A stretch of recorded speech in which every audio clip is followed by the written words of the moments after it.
You are listening to Power Stance Gamers Podcast, the best place for quality tabletop banter. With your hosts, Jacob, Greg, and Muddy.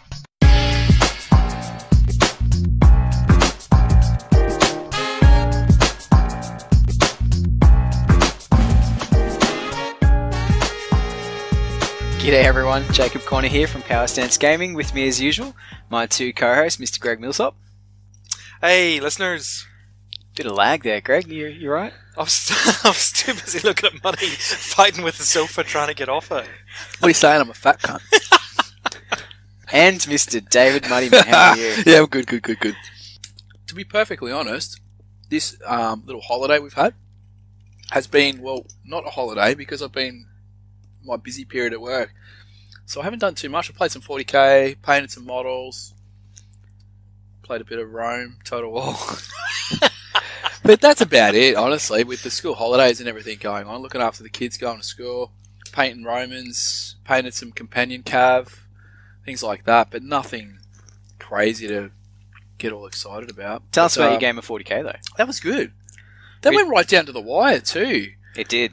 I thought I was going to get pants, because I didn't know what I was doing, really, with the rules and whatnot, but for a change. It came down to the heavy destroyers, 3 shots needing probably, I don't know, it had to kill one dude. Yeah, three's the hit on it, and then... Yeah, 3's to hit, then 2's to kill. Yeah, and I don't think I got any of them. Ones. Yeah. Are you kidding me? My last shot of the game, yeah. Otherwise it would have been a draw, maybe? That would have drawn it, yeah. Yeah. You didn't use lizard dice to take it?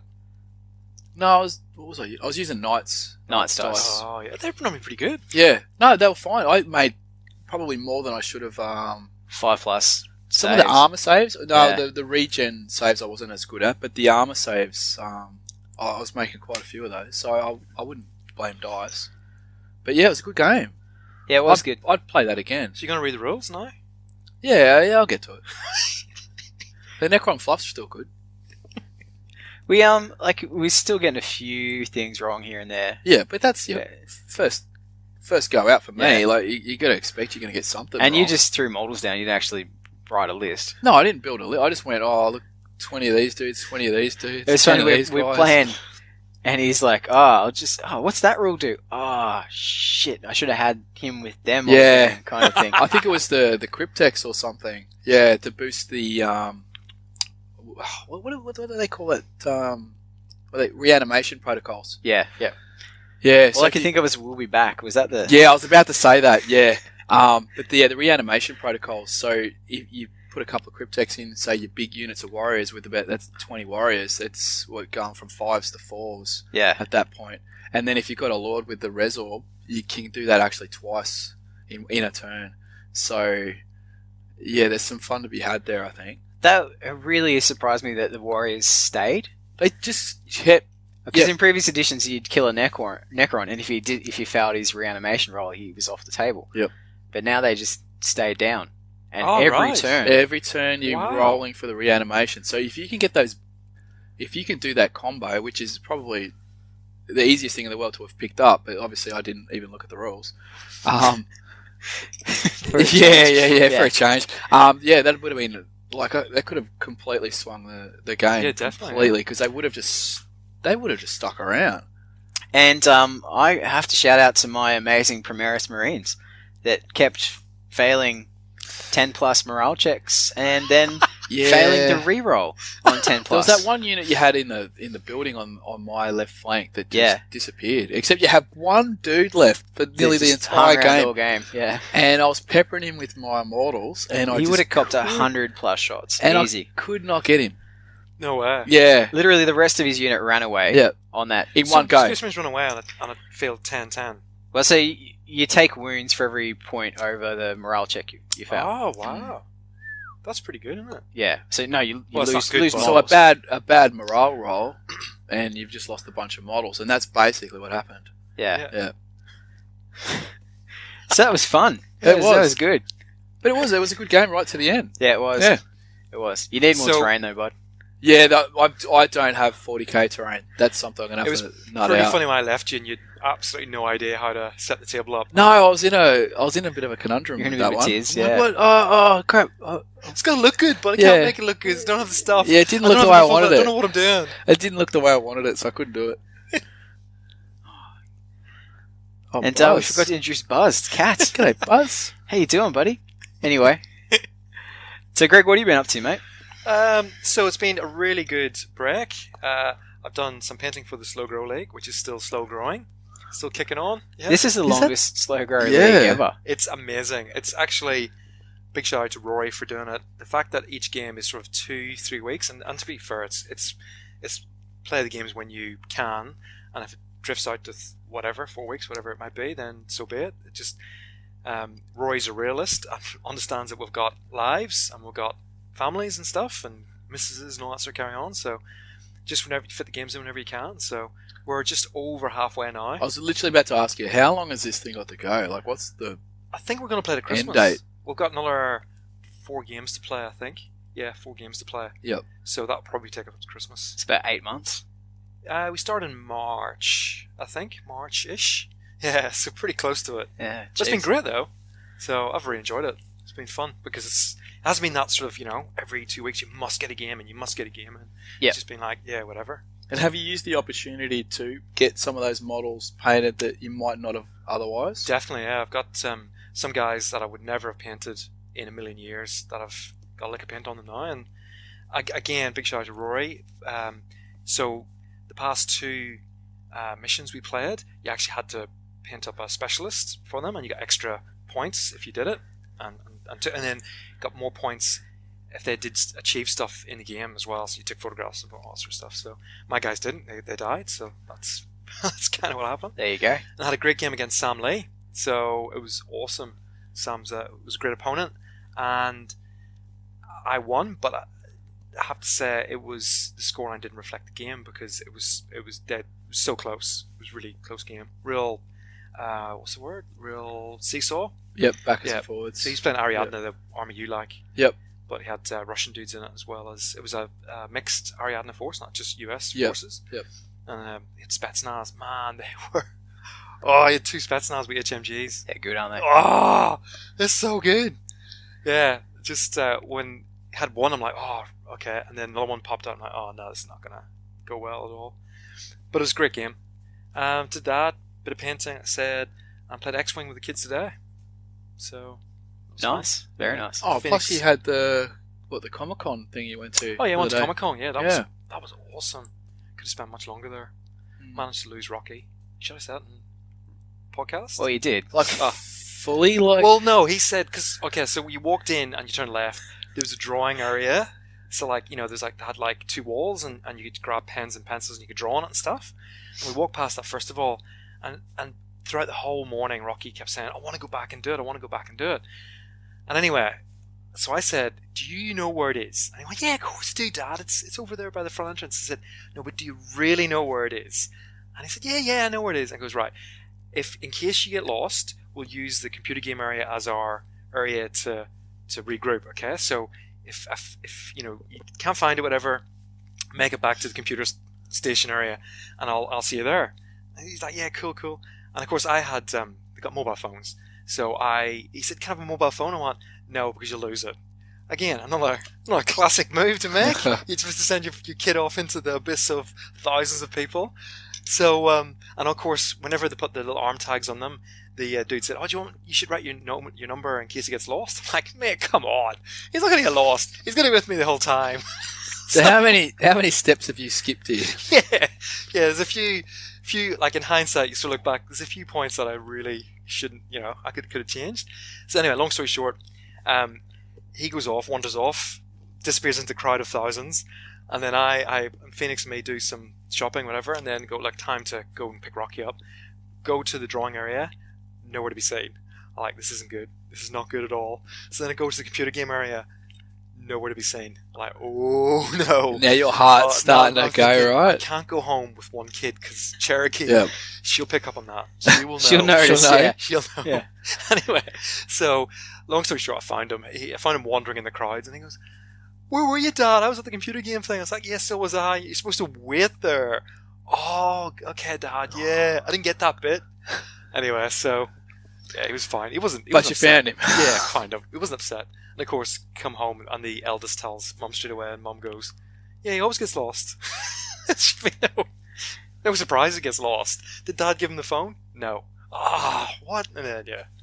You can imagine the conversation after that. Yeah. I can actually, yeah. Good times. So, yeah, I've learnt a lesson there. So Anyway. apart from losing your kid, how was it? It was unbelievable. Yeah, I could have spent so much longer there. Had some cool snaps. Yeah, they had like a life-size X-Wing, I guess. But it probably wasn't quite life-size, but it was bloody close to it. I saw you posed up against like this black alien looking thing. What was that? That's Alien Are Aliens too. Ah, right. Aliens, there you go. In fact, not aliens. Have you managed to get that, squeeze that in? There's still one more day of the holidays left. Didn't you promise that you're supposed to... I'll watch it tomorrow. I'll sit down with Lily and we'll watch it. Yeah, probably not the best. No, I don't think that's going to Yeah, work. no, I wouldn't do it. I wouldn't even watch it with my kids, and it's M. It's M rated. That's alright. Yeah. What'd you get up to? Me? Lots. Well, played 40k with this squeezer. Yep. I've painted... It feels like 1,000,000 Marines, but it's actually 10. Well, they're big dudes, though. They are big dudes. And I've got to the stage where I'm not doing the line detail on them yet. I'll do the base colours, I'll do the shading, I'll do the highlighting. But that edge detailing, that can just wait. That never happens now. Look, I've got one done. Yep. And half of another one. Yep. You're just punching them out. I'm just So how many at this you point, got? Because you made me feel really guilty the other night that I played you with unpainted miniatures. No, they weren't unpainted. Yeah. No, they were not unpainted. No, there was a squad that was unpainted. No, There was one. They were I bought it that day. Oh, right. Yeah. Okay, I didn't say them. Yeah. Oh, that's pretty cheesy. It was. Yeah. That's it pretty was. cheese. So, and I nearly still beat him, so, you know. Yeah. With his unpainted filth. Without reading the rules. Yeah, without reading the rules as well. So, yeah, there's that. So you did a War Machine. You rocked up, literally. They were probably glue was still drying. It They was. got arms yeah. full. Yeah, the models were falling off the base. He just I had said, the sergeant- put him in a pile here, just drop him here. The sergeant Okay. was still stuck to my fingers. I had to like hold my hand on the table. My little pinky was a power sword. But, so there's that. Heaps. I bought and started painting some Aussies from Empress. Oh, yeah, that's right. Yep. Struggling to get the new Oz multicam scheme right. Yeah. Part of me's looking right now at some DPU stuff. DC. It never looks right You? when you do it. Yeah, but it looks easier than multicam. Yeah. So, I don't know. Yeah, I might be able to give you some tips. Not right now, but I did cam for my dad's miniature and it was 150mm high, so it was about that size. Yeah. And I did the British pattern. Yeah. And The Aussie similar. It's getting the colours right. Because it's actually very green. but you probably have to change it for that scale. Yeah. Otherwise, it'll just go. Well, it's You'll lose it? my test one came out almost fluoro green. It looked way too bright. But I'm just You probably like as much as you want to be maybe original. You probably have to change the colours slightly. yeah. Like up and down a little bit, so you get a nice contrast. Well, what I've done is I don't know whether you guys have seen the Citadel painting app from Games Workshop. No. Yeah, basically Free? it's free. Fucking hell, What? really? Yeah, I No went way. into G-Dub the other day to buy a single pot of white paint because Are you crazy? I needed white paint. That's desperate. And I That's went into desperate G-Dub to buy times. it, and Mike's shop was shut. Otherwise, I would have gone up to Mike's shop. Mimic Did Games. they jump on you when you walked through the door? Like, did they just like? Yeah, straight up. Boom. Like, have you seen this new painting app? It's fucking amazing. And I'm like, dude, seriously. Chill, because you're thinking, this thing's going to cost me And I had- $50. I had Lily with me, and she's like hiding behind me. She's this intense G-Dub staffer. Just, have you seen this shit? Vein popping out of his Yeah. neck. And by the way, do you want to buy all the paint range for $5 million? But you know what? It's actually got this thing on it where you take a photo, or you don't even take a photo, you hold your camera up to a colour, and it shows you the paints to make that colour. Where? So, like, if you buy some high elves off eBay, whatever, It tells and you they how to come with, match it. and they go, and you go, oh, geez, what colour is that cloak? So You hold your phone up to it, and it goes through the colour range to tell you what colour. And if it's not exact, it'll tell you what colours to blend to get that colour. so it's a Shazam for painting. Basically, yeah. Wow, That's pretty impressive. that's pretty Awesome. And that's free. And it's free, yeah. You would have paid $50 for that, right? Surely. I wouldn't have, but some muppet Don't would. say that. GW will be listening. They'll be like, let's start charging. We'll look at it tomorrow. It'll be like $50. Yeah, where's my bloody Necron codex, you bastards? I have to check that out. Yeah, so... But you couldn't try it in camo, because it would just go, this is way too crazy. Well, no, if you hold it close enough where you can just see the Just single see colour. that one colour. Yeah, so that's what I've done. But obviously it's a little bit off. Yeah, fluoro green. That's, Yeah. yeah, maybe not quite right. But yeah, there's that. And yeah, I've been playing a bit of Moderns and playing a lot of PlayerUnknown's Battlegrounds. I just Yeah, okay. Yep. kind of addicted to it because I keep coming third. I reckon I've come third Oh, 10 you times. just want You're to get doing up solo, the aren't you? podium, You're don't you? playing That's by solo, yourself. yeah. And I even played with the squad the other night. Guess what we came? Third. I just can't get But hang on, higher than How third. can you play in a squad? Like, at some point, does the worm turn and someone stabs you in the back? Cause No, there's gotta be it's only one winner. this last squad standing. That counts. Okay, gotcha. Yeah, so I jumped on there's a Facebook group for Australia PlayerUnknown players, and they've got a Discord channel, which is like a voice chat channel, so you just go in there and say, hey, I'm looking for a squad, and you get three other kidding me? people that want to play with you, and then you just go in the game and play. Do you talk to these random people? Yeah. No way. Like, take this guy out. You go over there to the hills and... Yeah, basically. You have to do that if you want to win. Like, it's... But you haven't won yet. I know. Yeah, nice pickup. I know. But yeah, so yeah, you got to work together, because it's just an insane game. Is there like shitty missions you can send one of your squad mates on? Like, go into that building over there. You'd be fine. Honestly, you'd be right. Cannon Just off fodder. you go. It's a safe spot. Safe that one. as. I've been the fourth player in a couple of groups, and I've tested buildings out. So you should. But the thing is, do you even have to bid? if Like- you die in the first minute and your team wins, you still get the win. Oh, gotcha. So But you have like debate going. I'm not going in the building. You gotta go in the building. I'm not gonna go in the building. Yeah. You go in the building. Have an argument with them. I had this game where this guy's like, get on the motorbike and drive around the shed and see if anyone comes out. It's like, sure. And I died. What a surprise. But it's a fun game, and I've been mucking around trying to think of a way to bring it to the tabletop. A sort of like free for all where you start with nothing and you got it and loot, find loot, gear up. And I'm thinking Infinity is the rule Closest. set that's going to work best for it without writing a whole new one from It scratch. would Because you've definitely got your gear list, you can D20 your rolls for random gear and that sort of stuff. Yep. And you got one order. Maybe make him lieutenant. You got two orders. Self lieutenant. So you'd have Yeah. two orders. Yep. Yeah. Then you can loot in the game as well. So. And I think you do all things where you get bonuses so you can act higher up the initiative next turn or something like that. Like, there's a whole bunch of ways you can do it. So, yeah, I'll keep mucking around with that. And if I can make something workable, maybe I'll chuck it up on Facebook and people can check it out. I don't know. That's a great idea. Yeah. But that's pretty much been me. So, Talking video games, Total War Warhammer 2 is out. I haven't got it yet. I've purchased it. I've just got to wait for it to turn up. So the Lizardmen and the High Elves. yeah, I was watching some... Boom! As well, isn't there? The Skaven, four races? yeah, and the Yeah. Dark Elves. That's it. I was watching some Dark Elves. Someone played Dark Elves on Twitch the other night. Yeah. Yeah. Liking it. It was Liking it. actually plugged by GW. They sent one of their newsletters they sent out. They were Yep. like, Total Warhammer's all about. It said actually, it's back. Warhammer's back. I was like, oh, that's interesting.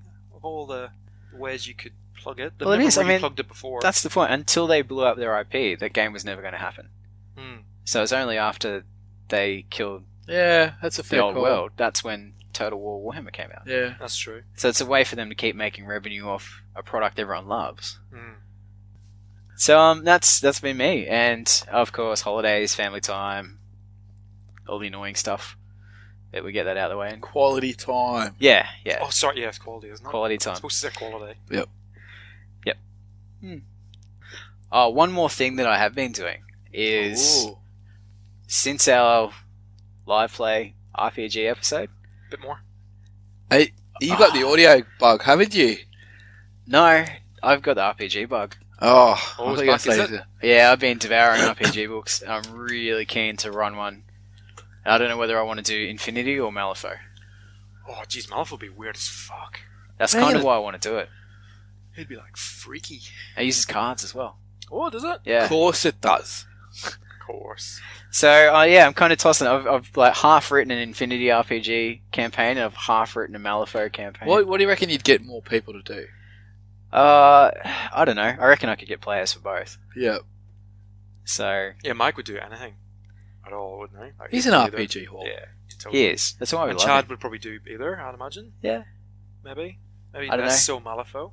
JT would definitely do Malifaux. I'd also be keen to try get some new players going as well. So I don't know. Shout out to listeners. If anyone wants to come and play an RPG, let us know. But yeah, be keen to do something in the very near future. Alright, well, that's good. Should we get into some pretty big news, Greg? Let's go for it, man. Alright. Is it exciting? Man, it doesn't get any more exciting than this. Okay. You're going to fall off the sofa. I better not. He's only had half a slice. He's alright.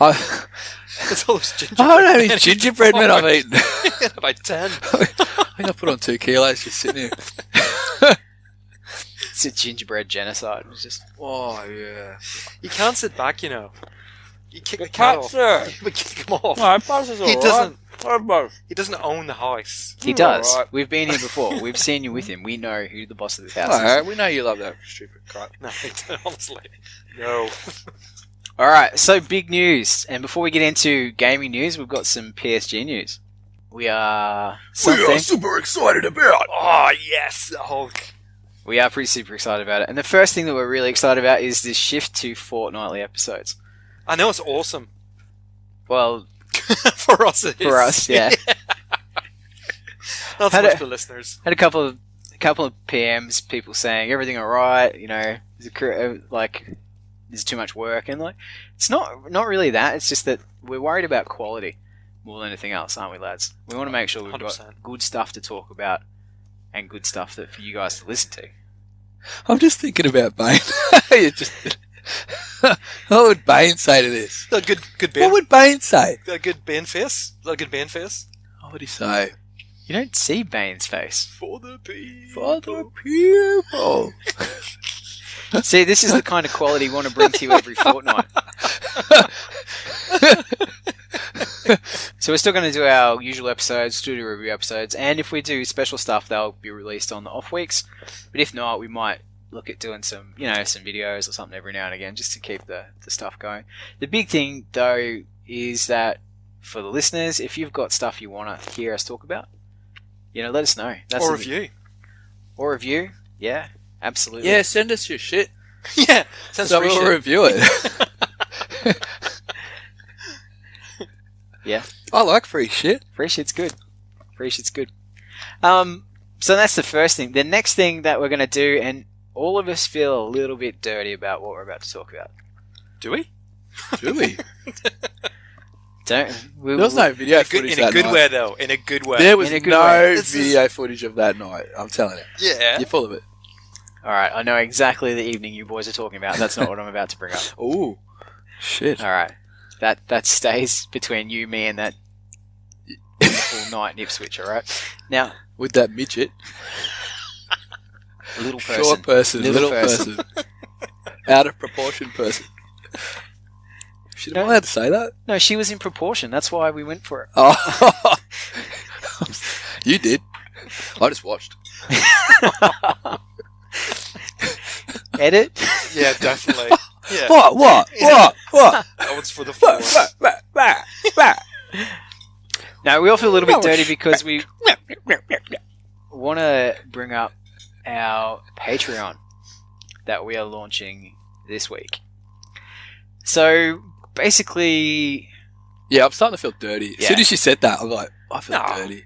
No, I don't think so. I think not whenever the listeners understand why we're doing it, number one. Number two, what's the benefits? Well, that's a good segue. Yeah. segue. So why we're doing it is because that this show costs us money is really the bottom line. Not a lot, but it's still a little bit. But we're not too concerned about that. What we want to do though is we want to reinvest stuff into community. Correct? Yes, I'm getting lots of 100%. nods, remembering this is an audio medium. Yeah, 100%. Yep. And run competitions and things like that. Run competitions, organise events, Give stuff away. and that's really what we're doing. So what we'll do is we'll put all the details of the Patreon up on social media, and we'll give you some links in the show notes and all that sort of stuff. Jacob, tell me, what are the benefits for the listeners? Well, we've got a whole range of benefits that will be adapting and ever-changing to meet our listeners' needs. How good is that? That's unbelievable. That sounds amazing. That sounded scripted. Yeah, almost.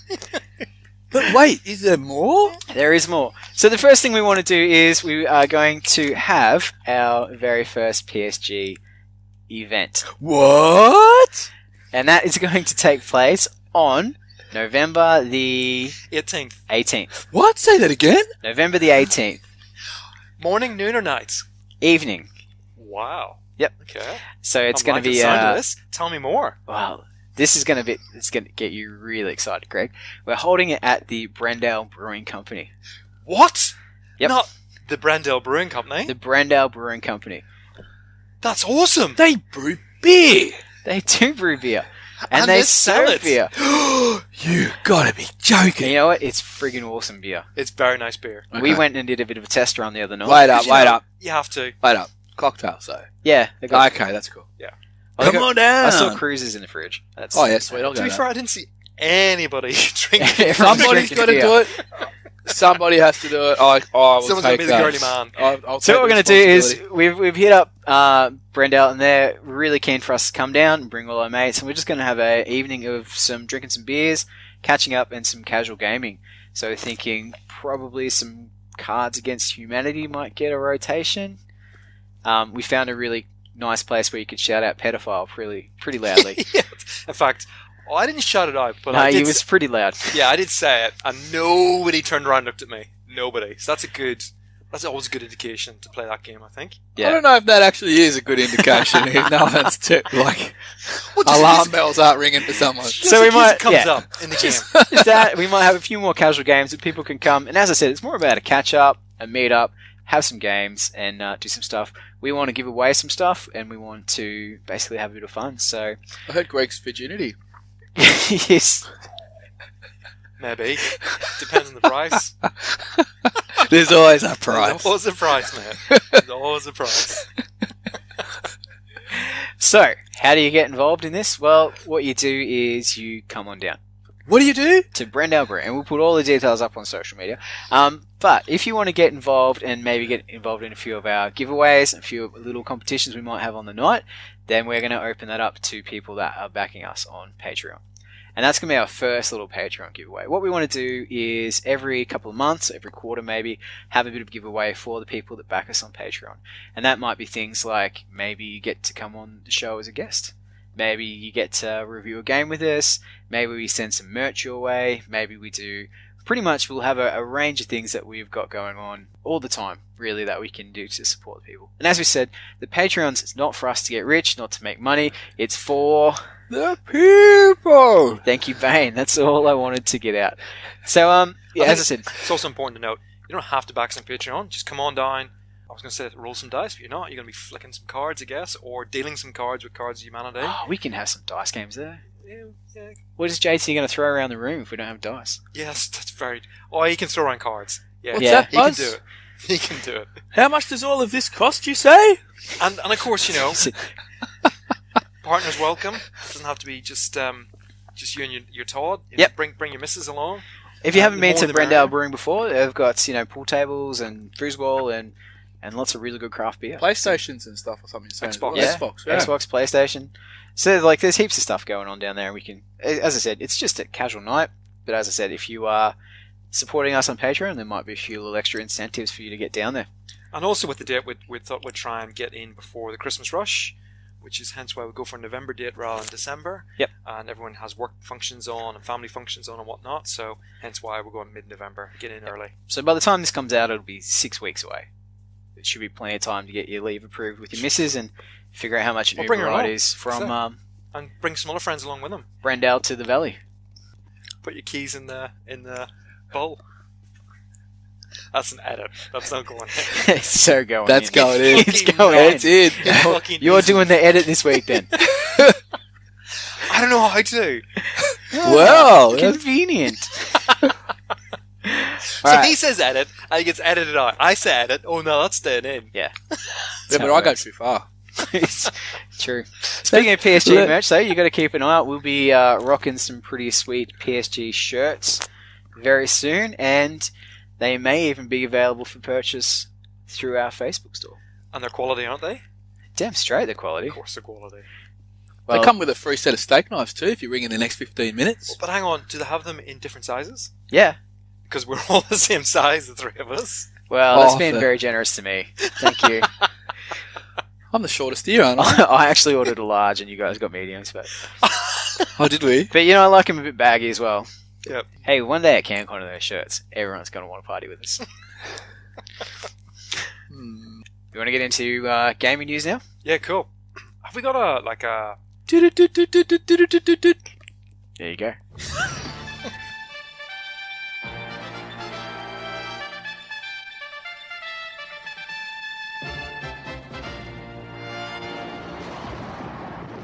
Lots of news. Let's get into it. So, I guess the first massive one is the death of Spartan Games.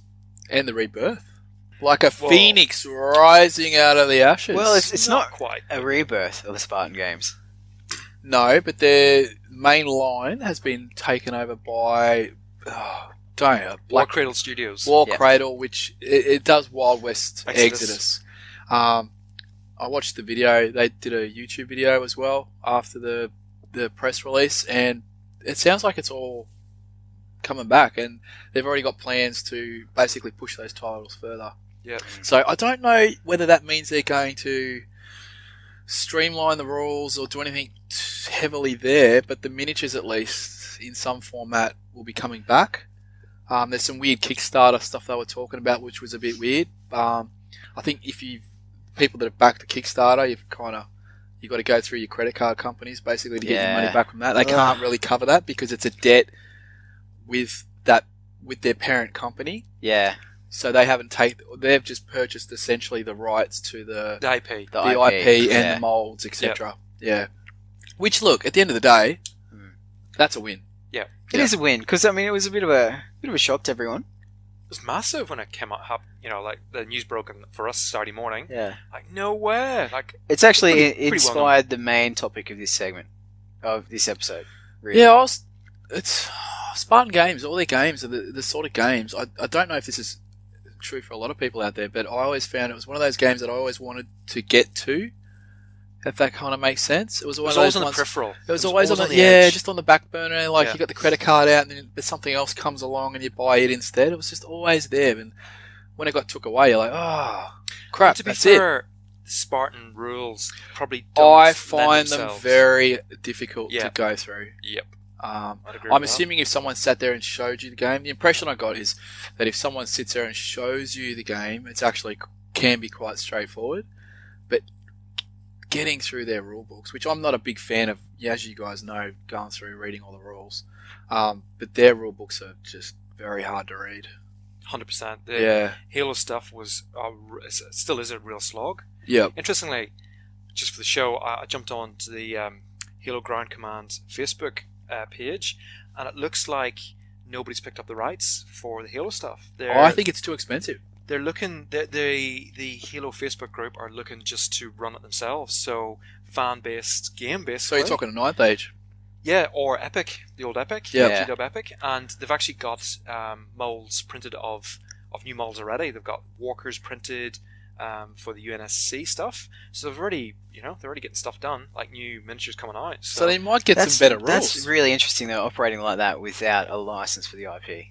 I don't know how that's working. Yeah. I didn't delve into too much. I just scanned through the first few pages and saw that they've got. Because when you look at, and again, we'll talk about this when we do the Ninth Age episode that we're going to come across eventually. The legal, hoop jumping that you have to go through to have a game like a game without, and more so for Halo because. Like the Walker was identical to the Walker the boys have up in the room, like the Mega Bloks version. Like it was identical. So with Ninth, like High Elf is a generic term, like it's a generic fantasy term. An elf's an elf, because skeleton's a skeleton. Yeah, exactly right. Yeah. But even then, a nice sword with on a High Elf is so fantasy generic. It's hard to say. Well, hang on, hang on a second, that's our IP. It's so hard because, well, Tolkien invented it at the end of the day, so it all stems back to then, if not before then. So, but they had some pretty generic names in the unit rosters in Warhammer, and the Ninth Age guys went and changed all of them. That was actually one of the things I found most disjointing, because you're trying to play maybe the same game, but then you got to relearn all the names and everything else as well, and that was just like, so I'm basically got to relearn a whole new game. So it'd be very interesting to see how it plans out with just the Facebook community making models. Yeah, I don't know, but I just find it very interesting though. Like, good on them, but and if they've got the license, not sort of carry on, sort out, then great. Best of luck, and hopefully they do well. The other IPs are still up and going, but they're not. Because as part of that video they were discussing, is they're like, one of the main, because they did like a FAQ sort of thing, like frequent, and they were saying that one of the main questions they were getting was like, what about miniatures? You still recording? Yeah. But the miniatures, there's none really in stock. They didn't, they'd basically run out. Run dry? Yeah, because they're like, what if you've got a backlog you can start selling and get, and they're like, there's realistically wasn't any there. Firestorm Armada, it might completely change. Like, it might do new rules. Well, that's what I'm wondering, because I I just feel like the rules, for me to read, which it's it's a block. What's the word? Not a block, but there's a word. It's a hurdle. That's it. Yeah. Yeah. It's a big hurdle. When you've got so many other things competing for your time, you only need something just to slow you down a little, and you're like, I'll just go do something else. Which sort of sucks. That's an interesting point, given what we're talking about in this main topic, right? There's so much. We talked about it before with Walking Dead, a gateway game. Yep. I guess that's the analogy I was trying to get in my mind. Is your game needs to be a gateway game nearly all the time, a gateway to its own universe. Yeah. Yep. Because if it's not, and if it's too clunky at the start, yep, you've lost your. You're going to lose at least half. Unless they're dead set geeks and nerds and love the IP. I mean, I love the Halo IP. Yeah. But for me to sit there and work out the rules now, if someone like you was into it, it'd probably be different, because you could probably go, well, I've got this, let's work it out. Whereas with the kids, it's too hard. The kids just go, this is too hard. You look at it and go, I can invest some time in it because there's a reward. Yeah. Because I know I'm going to get a game of this. Yeah. The problem I've always found with that as well, like you said, is that I might spend an hour or two reading this rule book, and then what? Yeah. I've got to go find someone to play it with. Like, it's just another hurdle. So I wonder if the secret, the magic bullet, is it's got to be fully resourced. So it's got to be YouTube videos and different aspects of the rules, and you know what I mean. And then there's got to be player groups and a community and Facebook and XYZ, as well as the gateway, to make it easier for people to get into a game. I think a game needs it needs rules that are streamlined in some format. You can't have too much clunkiness. I know you want to have layers. Some people want to have more layers than others, but at the end of the day, if it's clunky, I don't think most people probably want to play it at that point if it doesn't feel right. You need players to play it, because if no one's playing it, even if you're the most mad keen Halo player in the world, if no one else is playing Halo, then you can't play Halo. And the company's going to go bust, like what's just happened to Spartan. Yeah. So you need that community there as well, which goes back to the rules in a way. Like, if the rules aren't helping themselves, then you're not going to have the community in the first place. So you're right. There's a few elements there that you really need to make sure you've got in place. Otherwise, like, if any one of those little elements aren't there, it's another hurdle. When you've got so many other games competing for your time, it's easier to go, you know what, this one's too hard. It's got too many hurdles. That's exactly right. It's easier for me to go across to this one because Joe Bloggs over there plays it, and we can learn how to play it together. Yeah. It's a sharing of the workload thing. And you've got someone to play with, rather than just trying to learn a system that you may not ever actually be able to play. Cool. All right. So yeah, Spartan Games, Valet. Yep. Move on. But we'll, hopefully onwards and upwards. And best luck to the Spartan Game owners, I guess. I know it sounded like when you read it, one of them was sick, so hopefully it's not too serious and he gets better. Hopefully, yeah. Fingers crossed. Yep. Do you know what? Aside, I find that a lot with companies.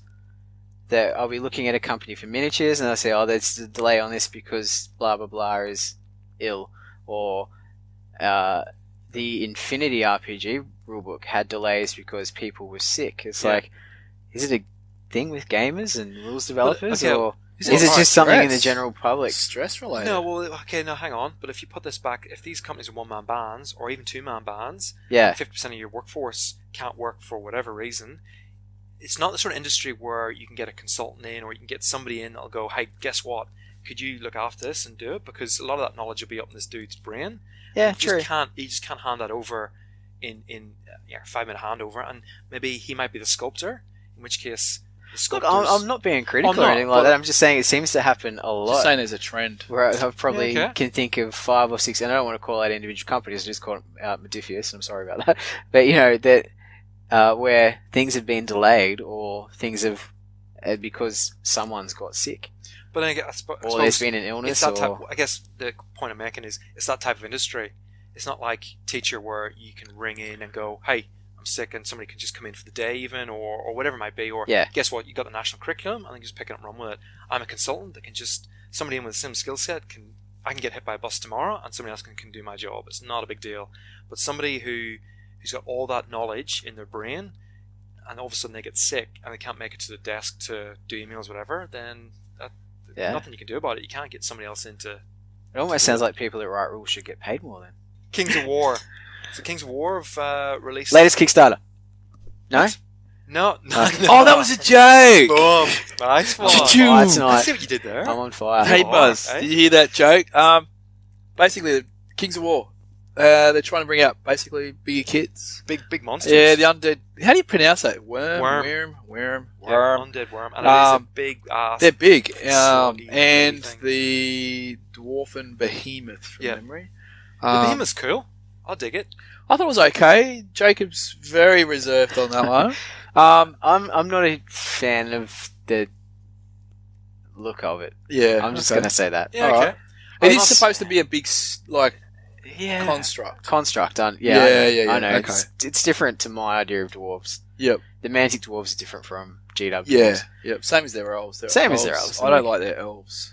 No, They're too spindly. For me. And I think I'm probably just more used to the GW Well, yeah. dwarf aesthetic and the GW elf aesthetic, and it takes some getting used to. I've got to say though that their dwarf aesthetic is at least closer to G-Dub's aesthetic, which we're obviously more used to, than the elves. Though their elves, I despise. Yeah. They were some of the first models they brought out, right? Yeah, the elves Yeah. and the dwarves were, and then they came out from memory with undead, and the undead was the first bunch of models basically where people actually took notice, because that a lot of the Warhammer players were buying their zombies. Because they were way cheaper. I reckon they Yeah. made a bucket load on their zombies because they were cheap and they looked 70 times better than G-Dubs. Yeah. Yeah. Yeah, I'm a fan of the Behemoth, but the undead worm. I think it's the paint job on that. Yeah. I think it's the paint job. Could be right. And the other thing I just saw come up on my feed was Vanguard, which I'm wondering if that's their skirmish game. Yeah, interesting. They haven't Skirmish rules. seen rules for it yet, but No, it's just literally a Yeah. like teaser. a teaser. That's it. It's So watch coming. the space. I'll be interested if it is skirmish. Yeah. How it plays out. And I'm going to give a shameless little, because my little section of the news is pretty much over. But before we go, I got an email today that for those that like the historicals, Victrix's early Imperial Roman auxiliary forces should be out this week. So crack on with that. Boom. I know I'll be That's buying cool. about 5 boxes.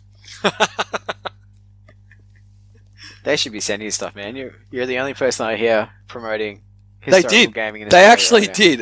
A funny story. I ordered about $200 worth of stuff off these guys, and there was a bit of a shipping delay. I don't know why, but they didn't have any information that it had even shipped. So when I contacted them and said, "Hey, has this shipped?"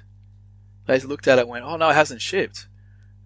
Within a day, they sent the whole order again, and then about 3 days after I had been in contact with them, my stuff turned up. So I'm Win-win. pretty happy with that. now. Nice. I've got Imperial Legionnaires and Greek cavalry coming out the wazoo. And $200 of Victrix stuff buys you a ton of stuff. Yeah. Like a full, dead set box. Yeah. Massive box. I was pretty Trunk. stoked. I'd say a trunk. Yeah. I'm your dealer. Cool. All right. G-Dubs released some stuff. First of all, the Codex Adaptus Mechanicus released, and then we had the Death Guard releases, which I have to say, you liking it? Cool. Yeah. What was it? You showed me the is it the tank thing? Yeah. That looks pretty cool. Yeah, the big bombard. Very Plague simple Burst though. Crawler. I liked it. I have to say, like of the sets for the 40k game, I prefer the Death Guard to the Primaris Marines. I think the miniatures are pretty. Yeah, I never dug Nurgle stuff. Like, yeah, I think it's, and I've never dug Khorne stuff either. Like the gore, the pus, the guts, the blood, the skulls. We are so polar opposites. Because I know. The first thing that I found when I first got into that realm, I thought the Khorne stuff was cool, and then once I got over the Khorne thing, I was Nurgle. Yeah, you've got a Nurgle. You got a Nurgle fantasy. Yeah, army. I did the Nurgle fantasy army. Yeah. So yeah, I had my fantasy army was Zench and Slanesh. Yeah. And if I was ever going to play Chaos Marines, I'd get Thousand Suns. You just wanted the boobies on the models, didn't you? No, I didn't have any. Did you have the demons. claw hand? No, it was all Chaos Warriors. Yeah. Okay. Back when people used to give me shit for running Slanesh Warriors. Oh, why'd you give them the mark of Slanesh? I'm like, because that's what I like. That's what I wanted to do.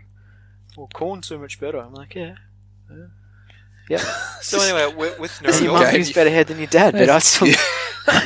I don't knock him back. That's some gamey fucks. Yeah. With the Nurgle race, we've got the Plague Burst Crawler, the Fated Bloat Drone, which again is probably a step up from the one you get with the box, the game itself, the droney fly thing. Yeah. And then we've got the Demon Prince Mortarion. Is that how you pronounce it? That's Arian, big too, isn't it? He's sick.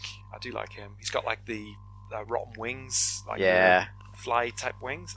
He looks awesome. See, and I know they haven't got the resources or the probably the crew that G-Dub do, but if Mantic want to look at big models for their game, G-Dub do big models. It's their bread and butter. Nobody gets close to them. Not for a million years. Not for the big model. No. Yeah, high quality plastic minis. Yeah, they're still hitting it out the park. And like, you don't like the Nurgle, right? Yeah, but you still look at it and go, "That's a Mortarion's incredible." Yeah, they're good models. Absolutely. You might not necessarily like Nurgle, but you're like. But see, that's the thing. I still think one of the greatest models that they ever came out with was the Coven Throne. Yeah. That was awesome. That was the first time I went, whoa! How big are these models getting for Warhammer? And I had for my Dark Elves, I had the witch, cauldron. the witch's cauldron and stuff like that. They were just beautiful. Yeah. So what's the go with the Primarchs coming back? Are we going to see all Primarchs coming back for the key? Yeah, I'd say the ones that aren't dead. Yeah. That I think they'll definitely come back. Disappeared. They're going to reappear. Yep. Yeah. Okay.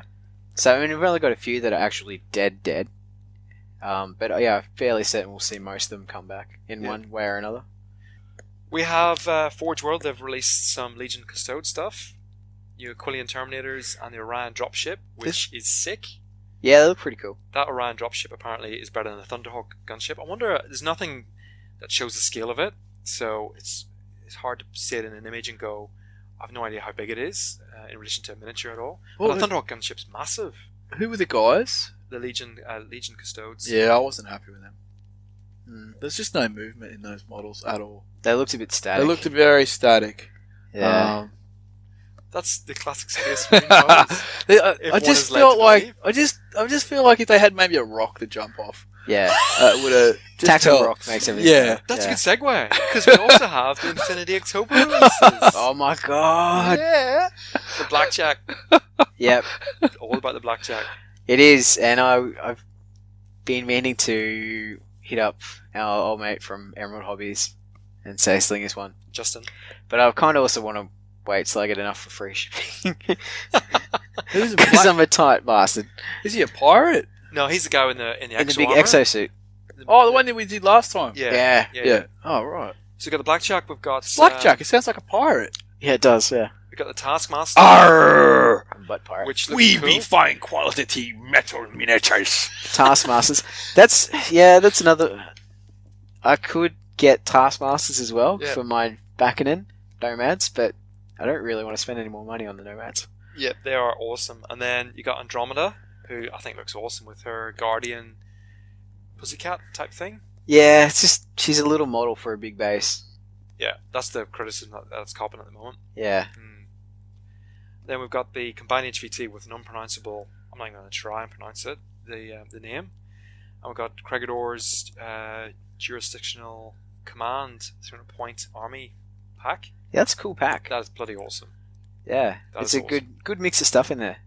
So, I think if you wanted to start Corregidor, it's perfect. Like, what else do you add?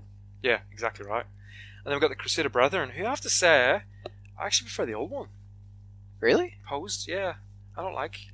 Again, Tactical Rock. I know you probably don't. There's a lot more movement in the new pose. No, but I don't like it.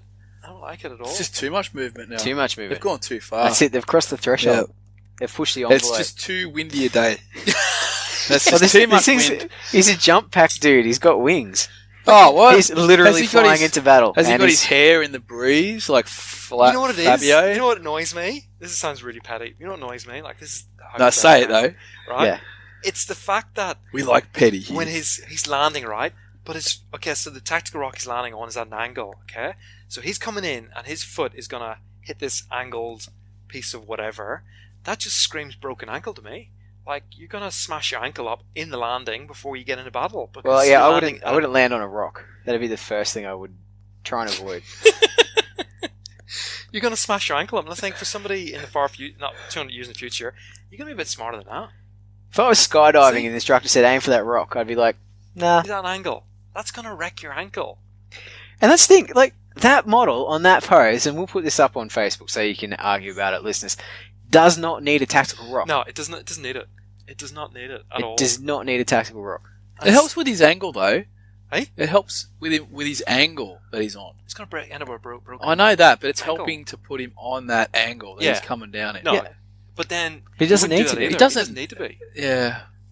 It doesn't need to be. That's really frustrating. Like I love. Just don't put the rock on then. That's apart from that, like apart from the rock, I love the pose. I love the fact he's got the gun in the coming in. He's got the multi-rifle shooting.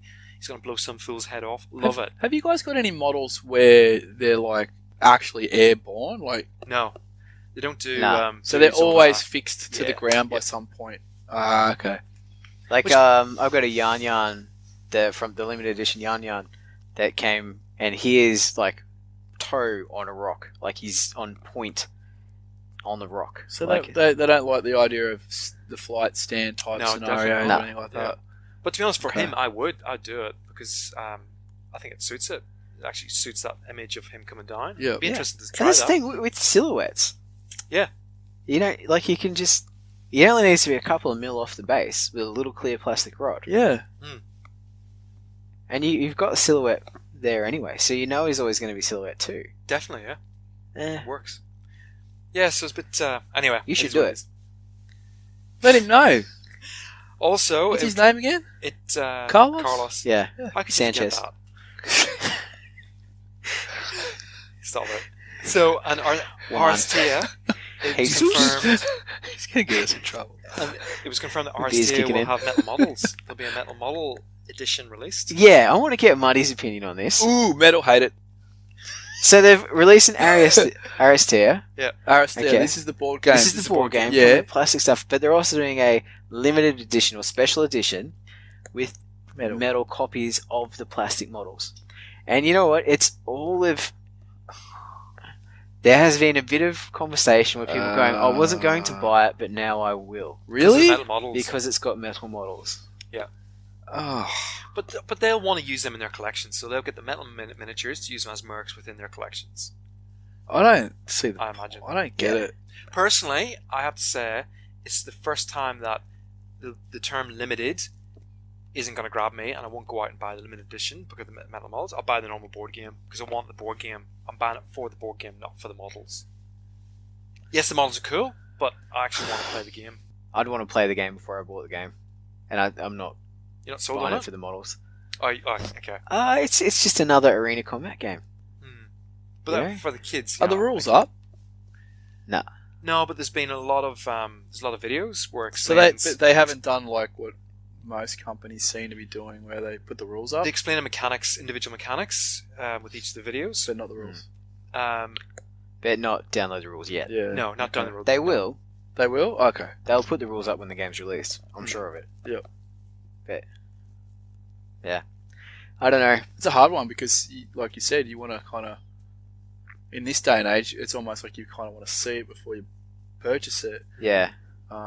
Like you going to that limited edition thing. Mm. It's limited edition, so by the time you release the rules and I get a chance to maybe read it, it might have already sold out. It's already sold out. Yeah. If you're into the metal. Mm. Well, I'm not. That's It's a board game, right? Yeah. Yeah. Yeah. Yeah. But you could use the models as mercs. Have they got within your- Have they got just okay. as generic? They haven't got No, profiles. exactly right. No, they haven't got profiles. You could use them as proxies. Unless you wanted to go to an event where you have to use the correct model. Yeah. Exactly right. Which So- that's what the whole ITS thing is, right? ITS is, but you can have a garage game with your mates and use them. Oh no, but we're talking Yeah. tournament, so. But I guess it's pretty much a rock. the big that thing ITS thing, yeah. that Yeah. gets me is that it's not a game for Infinity players necessarily. No, but if I was a company and Like there's I a whole scree of them, maybe not whole, depending on how big the market is, but say there was 1,000 people wanted to buy this game but didn't because it had metal, had plastic models. Yeah. And if I brought them out in metal and it cost me no more money to bring it out, I'd go, shit yeah, I'm gonna, make 1,000 boxes. But Just then for what those does he things say to buy. all the players that go, I wouldn't buy it because it's got plastic miniatures, but I'll pay an extra 60 quid because now it's got a special edition metal ones that's going to cost me extra. It's an odd thing to say that I'm not gonna. Although I do it, I suppose. I guess I could, but I'm not already. I'm not in their system. Yeah.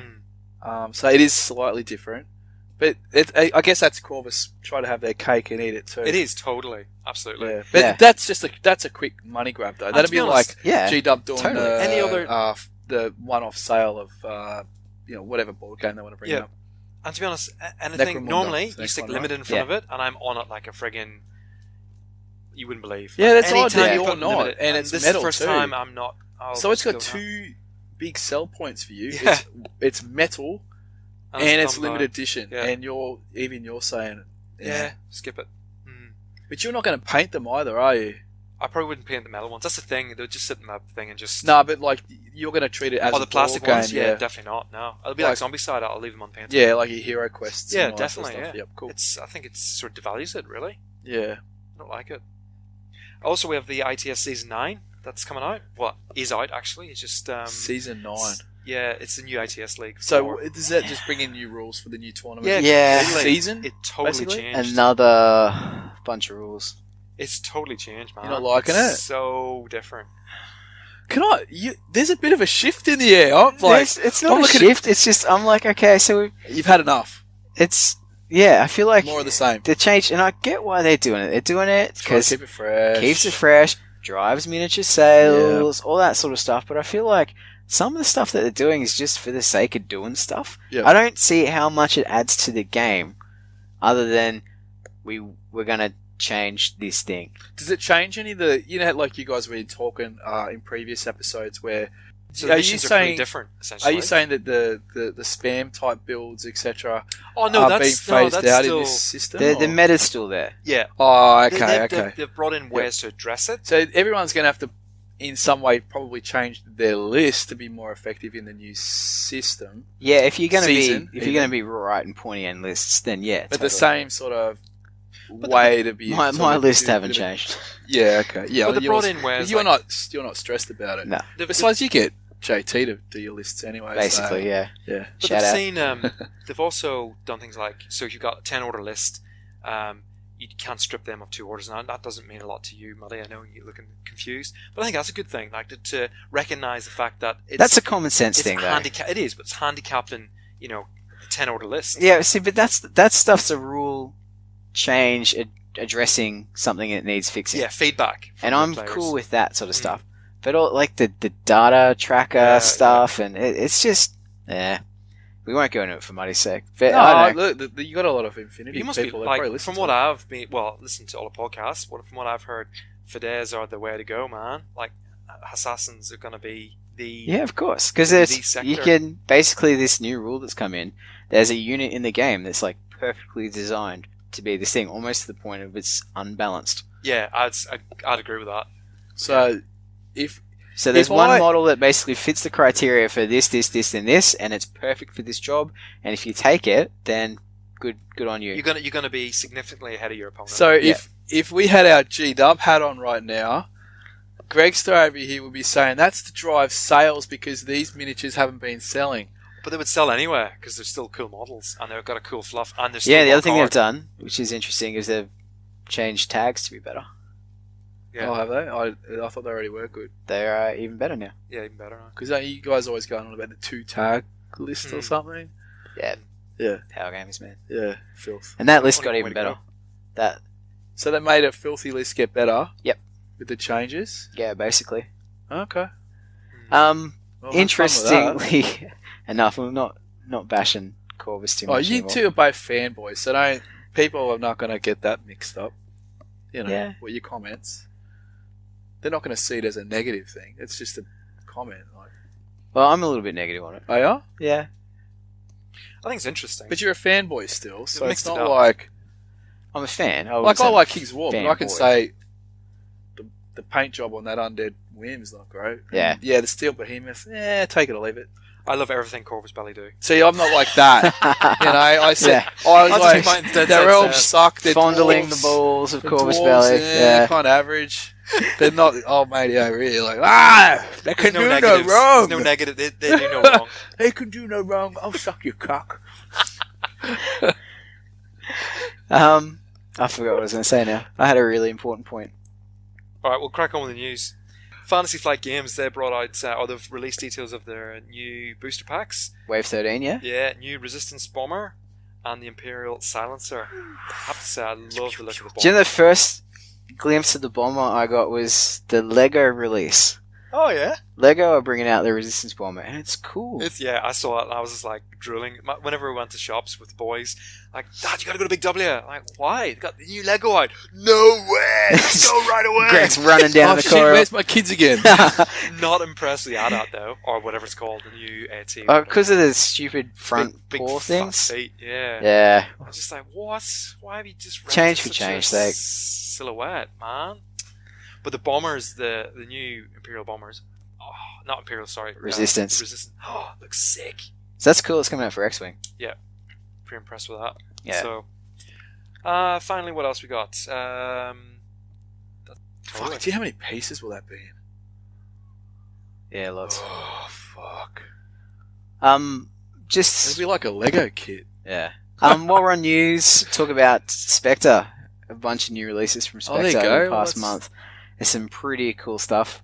They've added more militia veterans, so dudes with like military kit and big old bushy beard. So you think you're Yes. wild ISIS mountain man tribal They're rocking fighters? Ned Kelly's. Yeah, basically, Yeah, nice. they're pretty cool. And a couple more operators, female operators, which Yeah, I look think I saw pretty that. boss. So they're little HK carbines, and yeah, they're nice. They're really nice. And more vehicles. How They're nice? just Really nice. Really nice. They just keep pumping out vehicles, and apparently, looking at what they're doing is that they're redoing all their starters. So they've just done a run of the starter sets, and now they're going to basically redo them to basically put more new stuff out there. I think. Flesh them out. Yeah, Yeah. okay. So that's good. Be keen to get some more stuff from there. If I didn't just send a whole lot of cash to Empress, I would have sent more to Spectre. But I wanted more Aussies. I needed some Aussies. Need some Aussies. So- Not enough Aussies. Australia, mate. Sorry, mate. Cat. And while we're on it, if anyone out there can actually paint Australian multicam and they've got the colours right, please let me know. Because I can't. Or better yet, just give us your address so we can send them to you. Yeah, or just give me your models. I'll trade you painted, front painted. That. There you go. That sounds fair to me. Yeah. But yeah, that's pretty much it for me for news. Shall we get in the whip around? Let's do it.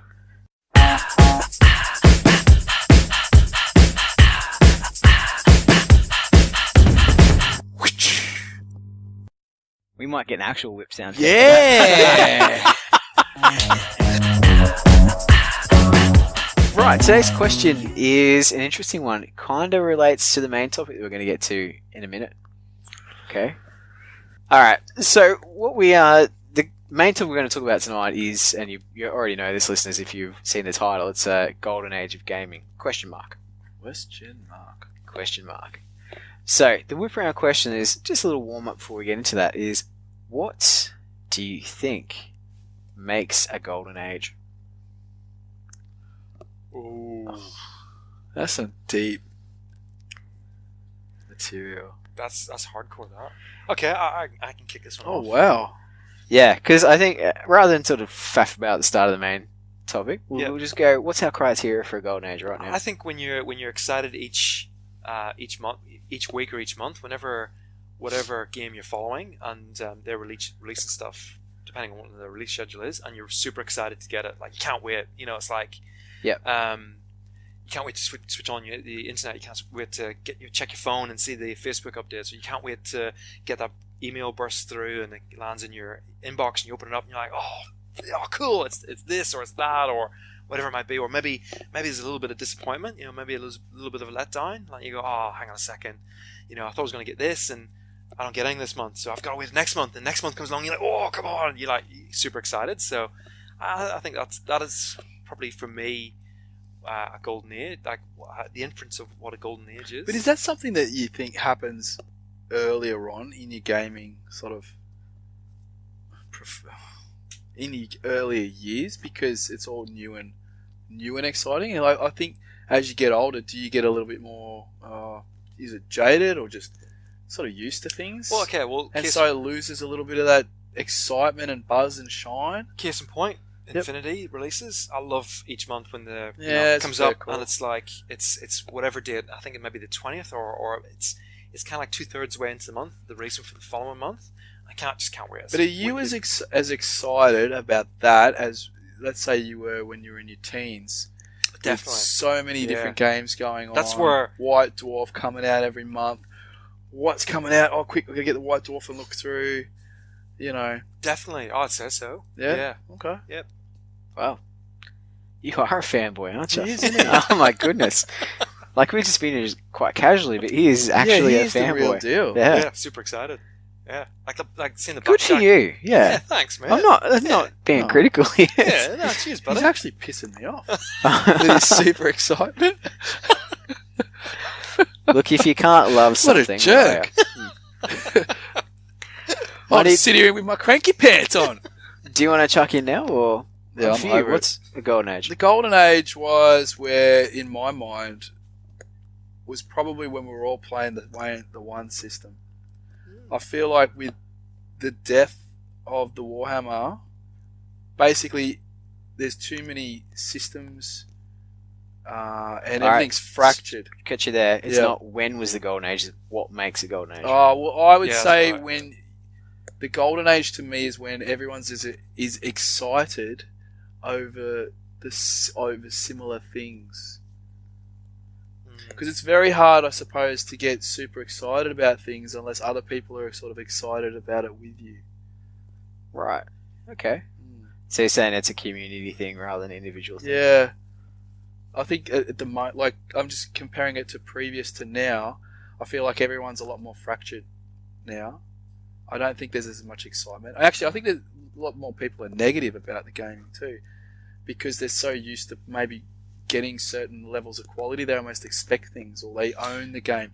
Talking about you know, going back to Corvus, you know, you're having to release metal miniatures to appease people who only want to buy the metal miniatures. Like, if you went back further in time, you wouldn't have even had those options, and you would have been still super excited about the release to begin with. Okay, so I would play devil's advocate here. Yeah, go for it.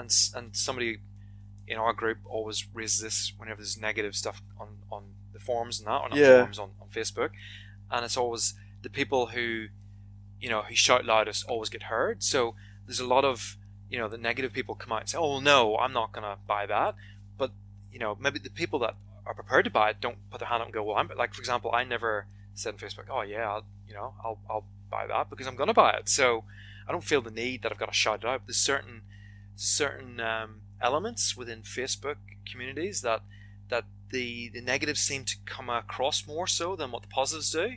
Or maybe we take the positives for granted, and therefore that just washes over the top of your head, and then you see the negatives. So that would then imply that Corvus made a decision to bring out a range of miniatures that weren't actually required as far as the market was actually concerned, because the negative Nellies were realistically a minor player. Oh, I would have no doubt that.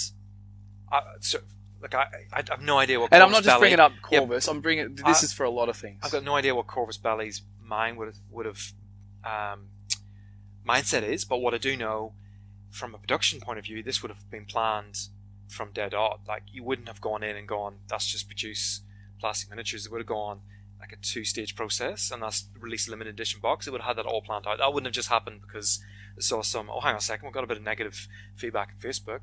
I think that How would much have been planning all, do you need to go, you know what, from a production with that point of plastic, view. with those plastic molds we're going to do, we'll just do a couple Get of your limited masters edition and medals. make some metal molds. That's not a huge amount of I'm planning. not too sure though if you I don't know a lot about production whether you can do that. Like, Yeah. if you can have 2 sets of molds, because one set of molds is in China, and they're doing, they're the ones being used for the game. Now, whether they've got another set of molds that they're doing the metals off, They'd still have the masters that they'd have, for sure. no idea. Yeah, look, I don't know. Yeah. Anyway, Anyway, we're kind of off track here. Yeah. I think if for me, and I might be approaching this a little bit differently. It's that for me, a golden age, when I look back at the golden age of, say, Rome, or the golden age of Greece, or the golden age of English literature, for example, or the golden age of sculpture, or the golden age of portraiture, or something like this. They're all times in a field, or in a place, or in a people where they were at the peak of their influence. Pinnacle. Okay? And it's that influence that we remember them by down the track, It's almost past tense. Like, whenever you hear the term golden age, you're always thinking of the past. Yeah. I know I do. We might say that we're living in a golden age, but for me, if I go back to Augustan Rome, Yep. do you think if you spoke to some pleb on the street and said, "Hey, is this the best Rome's ever going to get?" that they go, "Oh yeah, for sure." Yeah. Do you think if you went back and said to Da Vinci, you said, "Is this a golden age for portraiture?" he'd be like, "Oh, no, because I'm still dirt poor, living in a shack, painting for some rich dude." Yep. If we said, went back to Shakespeare, and he'd like, "No, well, I'm dying from syphilis, so clearly not." It's like, how do you know you're in a golden age? You don't know you're in a golden age until that age has passed. But I think that's something for me when I hear it bandied round that we're in a golden age of gaming. Then how do you know? How do you know? Because you're in it. Are we in a place in our gaming time and space that what we're doing now will influence the future and be remembered as that time? Or are we in a time where we're going, things are pretty good, and we're just trying to tell ourselves that it's golden age? And I guess that probably... Maybe it's different, and because it's different, we've got nothing to gauge it by, and therefore it's golden age because you've got nothing, it's got no benchmark. I think that's going to lead very nicely into the next segment. You are listening to Power Stance Gamers. And now, this. Alright, so, as you can see from the title of the episode, Golden Age, ? And that question mark is what we want to talk about tonight. We've seen it around, we've heard it around, people go on socials all the time. You only need to do a search for Golden Age Gaming on anything, and bam, people are saying that we, right now, are in a Golden Age of Gaming. And they give you the same reasons. They go, miniatures are at the best they've ever been. They said there's so many games out there. Okay? Everyone has an interest. There's so many licensed games. There's so many niche games. There's so many avenues for your game you can go down. You can be a casual gamer. You can be a hardcore gamer. You can paint your standards accurately on your Victrix Romans, or you can dip your Mantic zombies and off you go. Like it's whatever way you want to approach the hobby in the game. There's an avenue for you to do it, and it's accessible. And not hesitate to say it, but I think it's even becoming more mainstream and acceptable. Yep. So for people in the hobby, when you look around, you go, there's these indicators here. They're going, this is a golden age. This is the best it's ever been. But at the same time, we're sitting here and we've chucked it around in the past. Is it ? Are we in a golden age? And it's pretty hard to tell. I'm going to say we're in an age, but it doesn't necessarily have to be the golden. And some of the reasons you put out was, the high quality miniatures. Well, guess what? Next week the miniatures are going to be even better. So does that mean that this is not a golden age then? Because next week the miniatures are going to be better again. So that means that has to be the golden age if you take that approach. More people are playing more games. To me, that's just oversaturation. That doesn't necessarily mean that it's a golden age. It just means you have more games that the same amount of people are having less time to play. Now, this is something you bring up quite often, though. Well, because there's just so many games. It's very hard to keep your eye on a game. Like with the amount of games and the amount of IPs that are coming out. Like we just had Spartan Games come out with a big IP. That was a big IP, and did they do it as well as they possibly maybe could have? Well, maybe not. But at the end of the day, that was one of the big we were thinking IPs that might bring other people from outside of tabletop gaming into it. I actually listened back to that episode a couple of weeks ago where you were banging on about like those IPs. Halo was a way to get people in. Walking Dead, Halo, the Lord of the Rings has done it in the past. Those sorts of IPs will bring people that aren't traditional tabletop gamers into the market. Well, Halo just fell on its ass. So is this a golden age or I don't know. I don't think it is. But then is a computer game the right format to be chasing board gamers? You could make the same case with Walking Dead. It was a comic book. Yeah. Was that the right thing? But now a very successful TV series. Like before the TV series came out, I'd never heard of the comic. So, in fact, I had. I think you'd showed it to me a couple of times, but I had no interest in I thought it was cool, but no real interest in reading it, I guess. And then the TV series came out, I'm like, wow, this is cool. This is awesome. And then when I saw Mantic's, and a lot of people, it fell in my shoes, where Mantic did the miniatures, I'm like, well, it looks nothing like Rick Grimes. Yep. What the hell? And then you showed me the comic, and it's like, oh, okay, it's a comic. I don't know. I think that's a bit. Is that simplistic to think that because it wasn't the IP's not a TV one? Mantic's missing a trick there. They should do like a TV show version, because then I probably would buy that. But you know what? The license would be huge. AMC would charge them a fortune. No, I know. I'm joking, but yeah, you're right. 100%. And is that why Halo? Is that why it's part of the reason Spartan Games came tumbling down? They aimed too high with an IP that cost too much to get into. Whereas if you take the Mantic, like Lord of the Rings, right? G-Dub's got a bigger market, right? They've got more money to distribute. It's a big IP. They made money on that. Walking Dead, okay. They took the comic book version, so they could save a little bit of money. Success. But even G-Dub and Lord of the Rings, they could only use stuff that was in the movies. Yep. And mentioned in the movies.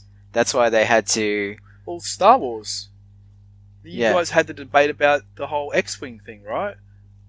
Certain ships were in, and other ships were not. Yeah. Now, what did that come down to? That comes down to licensing again. Yeah. So, I don't know. I think it...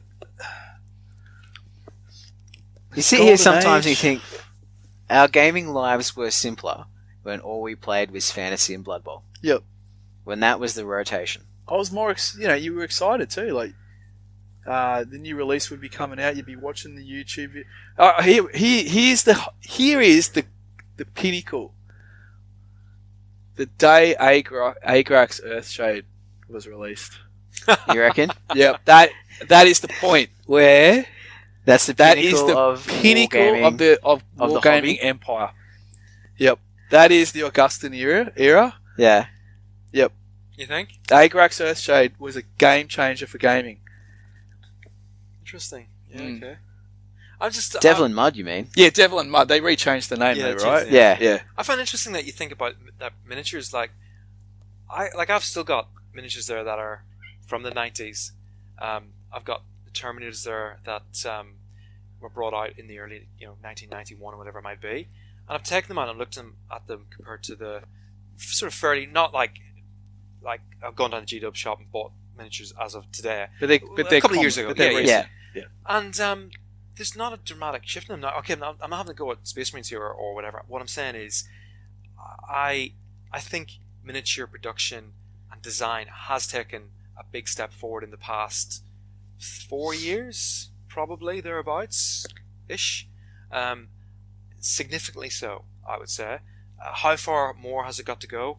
I'm not 100% too sure. At the end of the day, there's only so much you can do with a miniature. We've gone from green stuffing miniatures to 3D sculpting. That's been a quantum shift. We've gone from metal miniatures now to resin to plastic, and the plastic is as good as metal, which is again a big shift. But we're talking about nearly 30 years for that to happen, to an extent. What's the next step? I'm not too sure, but I think miniatures are at a really good spot right now, I would say. But just because... Okay, 2 points. The Cauldron of Blood that we talked about earlier. Yep. The... what was the undead one? Covenant's Throne. Covenant, okay. Mm-hmm. Massive kits. When were they made? 2012? Yeah. What's comparable to those even now? Like, well, to me, okay. Has the quality improved much more than what those kits were 6-7 years ago? To me, the Infinity miniatures, like, to me, it's not necessarily size. Like, it's all about it's millimeter by millimeter detail, and to me, the Infinity miniatures tick that box. Like, to me, they're just as good as a Coven Throne. All right, they're not the same size and expanse of a Coven Throne, but in their own way, they're packed full of detail. But doesn't that really realistically just mean that Corvus has only just caught up to where Games Workshop was with those kits 6-7 years ago? No, I wouldn't with the say detail. So. No, because the way that came, because I don't think the kits really are getting necessarily that much better than that period there. Those kits are amazing kits. Oh, don't get me wrong, they're bloody good How much sets. more can it improve? Like, at some point, I still think the Infinity miniature, I know bang on about it, I do think the level of detail it's stellar. And another point, I think what Muddy's saying is, gaming. do they keep getting better? So that means next year, you're going to say it's the golden age of gaming again. I actually think the Infinity miniatures, currently where they sit, have actually probably gone back maybe a year or so, maybe even more, and maybe it's to do with the game, the fact that they're trying to stick to the Silhouette 2 thing, Jacob, maybe.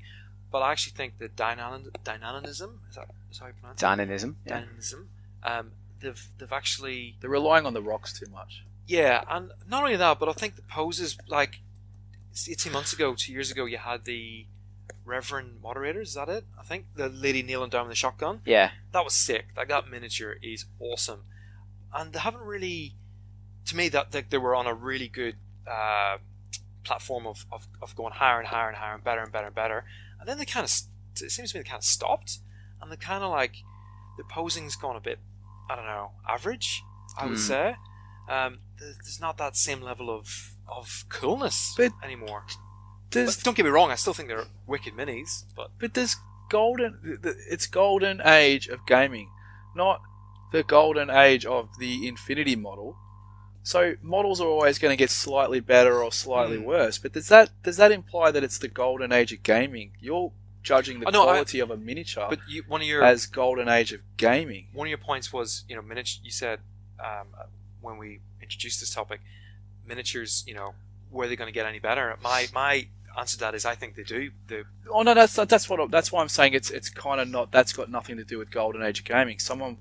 You're saying a lot of the comments that people make about golden age of gaming is, oh, look how good the miniatures were, and I'm saying, well, the kits from 6-7 years ago are still stand up to what's out now. But then I'm saying the Terminators I've got from the 90s to me, and this is my opinion, stand up to current day Terminators. So you're actually agreeing in that the quality of the miniature doesn't necessarily mean that it's validate a golden age of gaming. I will say that where miniature design and production is right now is definitely head and shoulders from where we were back when I was a kid. Of course, but in 10 years' time, you're going to say that's the golden age of gaming again because the miniatures are going to be 10 years even better than what they are now. I don't think they'll be even better. I can't say it. I think my analogy of the 90s Terminator from the 91 to 2014 maybe might have been the Terminator I looked at. I'm guessing here. But compared to the Infinity miniature still is head and shoulders way, in my opinion, so far ahead. Like it's better again. So to me that's a golden age because it's got better. Like you want things to get better, and you go, But has the gaming got better, or you're referring to simply gaming? miniatures? Let's park the miniatures for a second. Yeah. We can come back to them. But hang on, tabletop gaming is a multitude of things, and miniatures is one element of that. So let's go back to that's what I'm trying to say. What you were saying about fracturing, and we said that our life's a lot simpler when all we played was Blood Bowl and fantasy, and then we kind of got sidetracked by the miniatures about that. Yep. But when we look at the fracturing of gaming groups, and this has happened to us, and I know it's happened to a lot of people. We say, all right, so we always used to, the example is some guys I was chatting to about Malifaux the other night. And they said, yeah, we used to play Malifaux every week. We'd get together and have a big Malifaux session. And then someone picked something else up, and someone else picked something else up, and someone else picked something else up, and then all of a sudden no one played Malifaux anymore. There's too much water being added to the mix, which dilutes it. And there are some people that say that that's a good thing, because there's a game for everyone. Yep. And no matter your interest, there's going to be a game for There's you. also a problem with that in that eventually you start losing opponents, so you lose the game to be able to play. Yeah, there's a game designed that you might want to be able to play, but you're not going to be able to play it. And we see this in tournaments. The amount of people playing at certain events is dropping, and clubs. Very true. Yeah. And now you got, even the Malifaux guys are talking about, we used to catch up on this to play this game. Now, Malifaux's not an old game, and they're finding that their numbers are starting to dwindle because people are moving on to another system.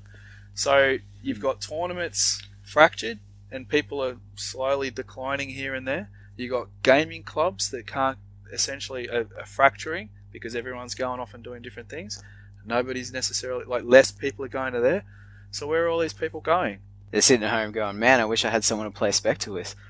Quite possibly. There's probably a lot of people sitting at home going, I wish I could really play Spartan Games or something, but no one in my area plays Spartan Games. So they're not playing. So there's 50,000 different games to play, but no one's linked. That's why we need this app. Yeah, have you got to those guys in Mumbai? Oh, yeah, they.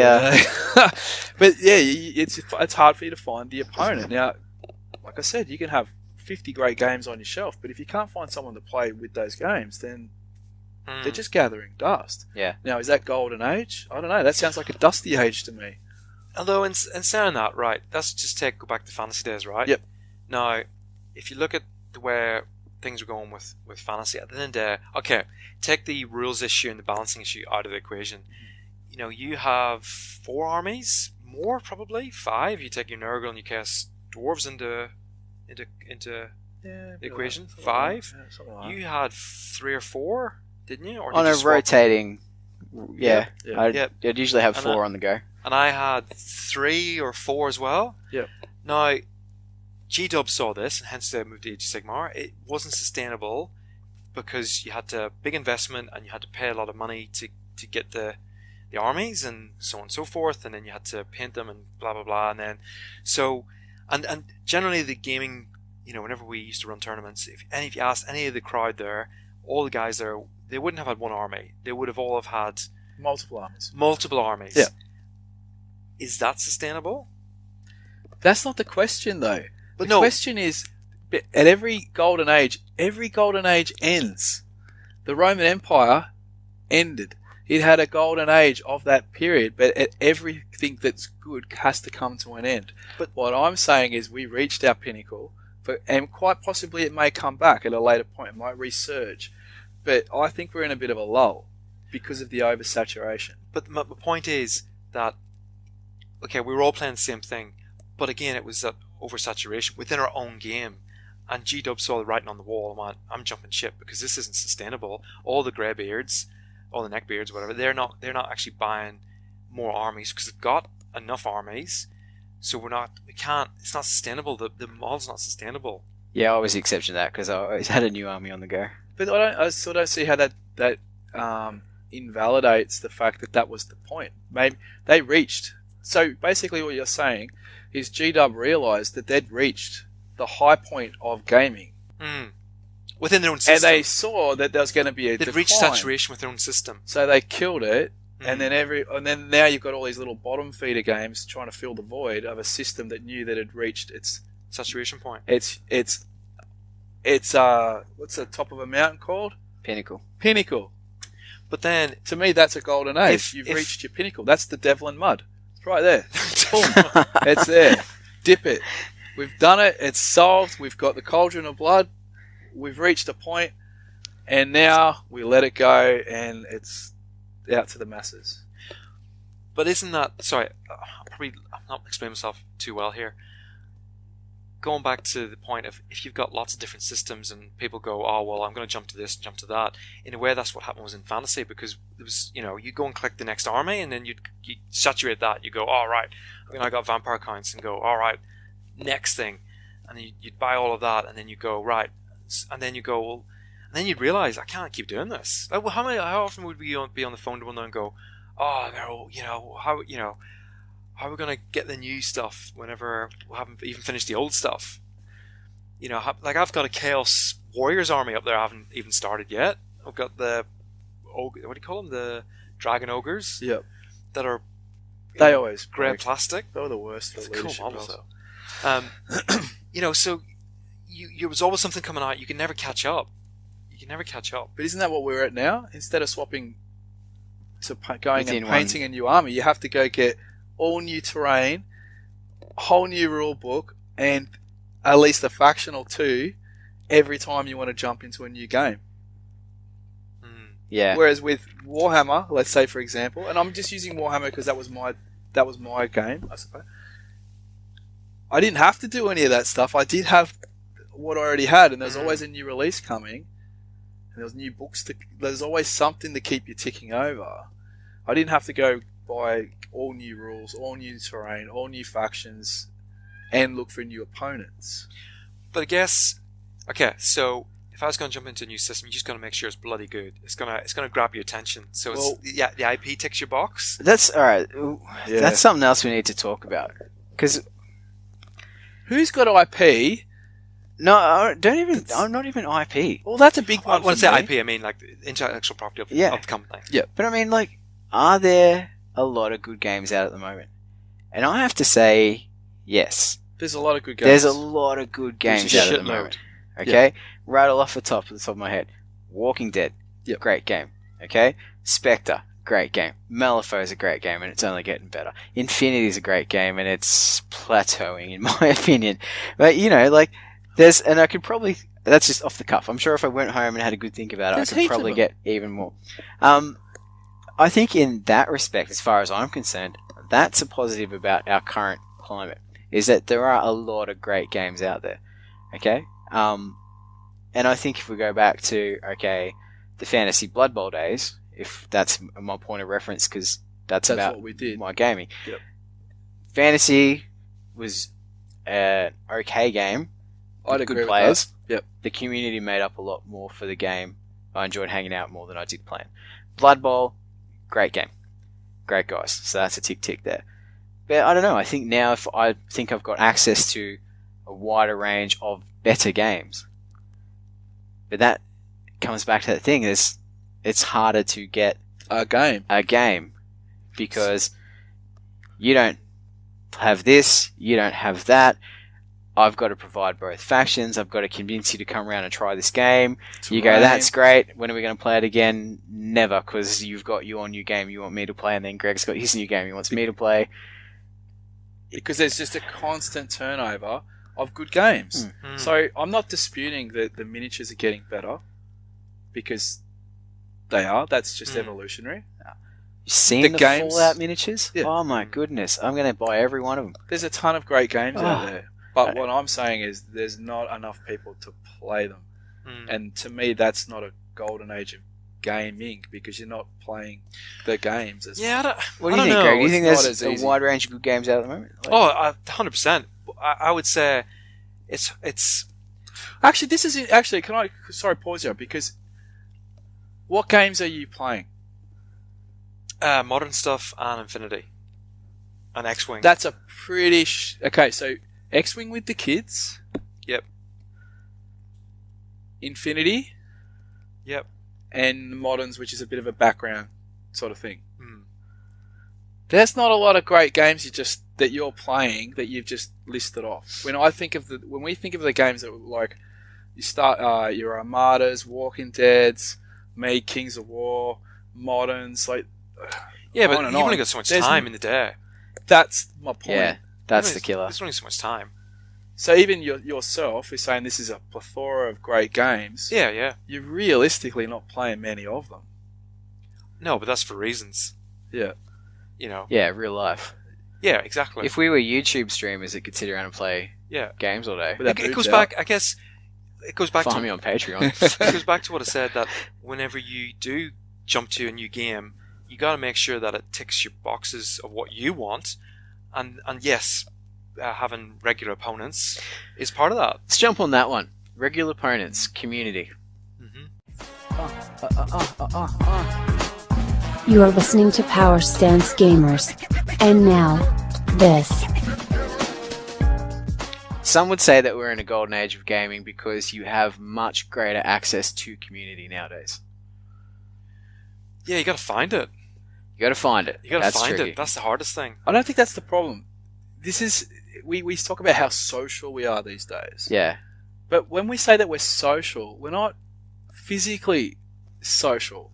We're social on Facebook. We're social there on were plenty YouTube. of people back in the day that were Wargamer AU legends. Oh, for sure. That no one ever met. But Yep. we'd also go to the same tournament, and there'd be the Warhammer at the pinnacles, just before the death of Seventh. Yeah. 100 plus players playing Warhammer in Australia, and there was at least 5 or 6 tournaments a year like that.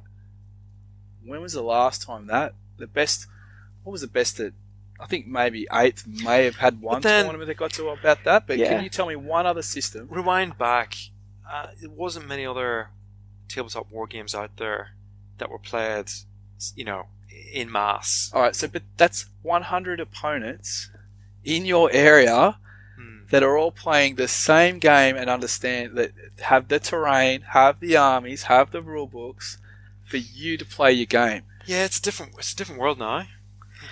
Yeah, so different era. let's look at our social media communities, or our Twitter, or our Instagrams, or whatever the kids do these days. Is Ask Jeeves still a thing? Anyway, so I belong to probably 24 online communities. Yeah. For different things. Infinity, Modern Malifaux, Pages, you're on Malifaux. Yep. And I try in probably half a dozen to have a presence where I'm contributing and people contribute back, but it's hard, and I still feel like you're just treading water in a lot of it. And I think that, I don't know, I don't feel connected necessarily to a community because I don't know. Can I sum this up? Remember the Friday nights when we used to go to the club, and let's be honest, most of us all played Warhammer, or the guys would be playing 40k, right? Before the oversaturation of all these different games, okay?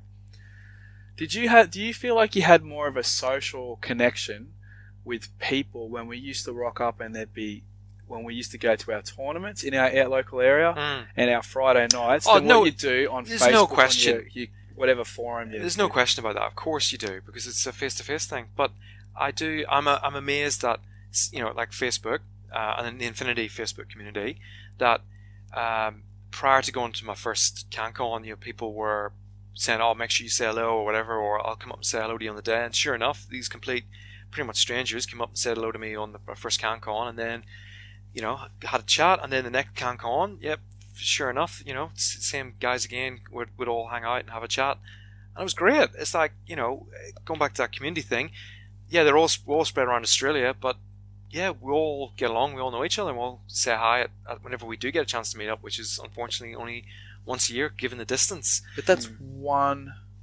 But that's only really pretty much the only one I really involve myself with. The other ones I just lurk, really.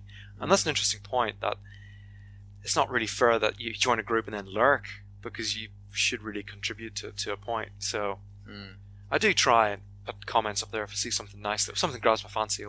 But have you got the time to contribute to these other gaming systems that you may or may not be on their forum, when realistically, you've only got enough time to play possibly Infinity.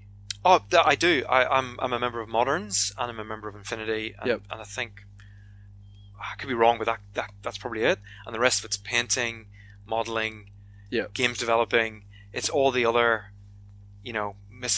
ancillary stuff with gaming. So really, I only am on two that I have an interest in, because otherwise I'm spread too thin. If I was a member of Malifaux, a member of Star Wars or FFG, it'd be a bloody nightmare. I'd be like, shit, man, I would never be off the phone. But these are the game systems that are out there. Yeah, totally. That are taking up people's time. But away I'm not. From I've only got so much time, system. and I'm choosing my time to spend in a specific system. I haven't got the magpie syndrome where I go, oh yeah, I'll have a bit of this because it looks great. Yes, it looks great, but I know myself, I don't have the time to. Like Kickstarter, there's so many wicked projects up there, and just want to go. How many of them I want to back that. I want to back that. I want to back that. That was the next thing I was going to talk about. Was Kickstarter. Yeah.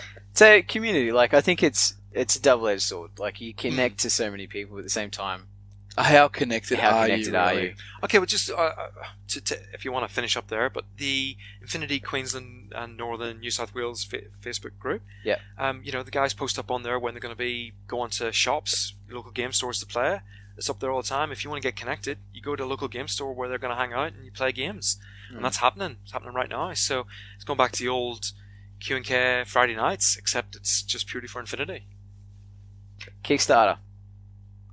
My old bugbear. Kickstarter. I just sum it up. I think Kickstarters only work if it's done by a company.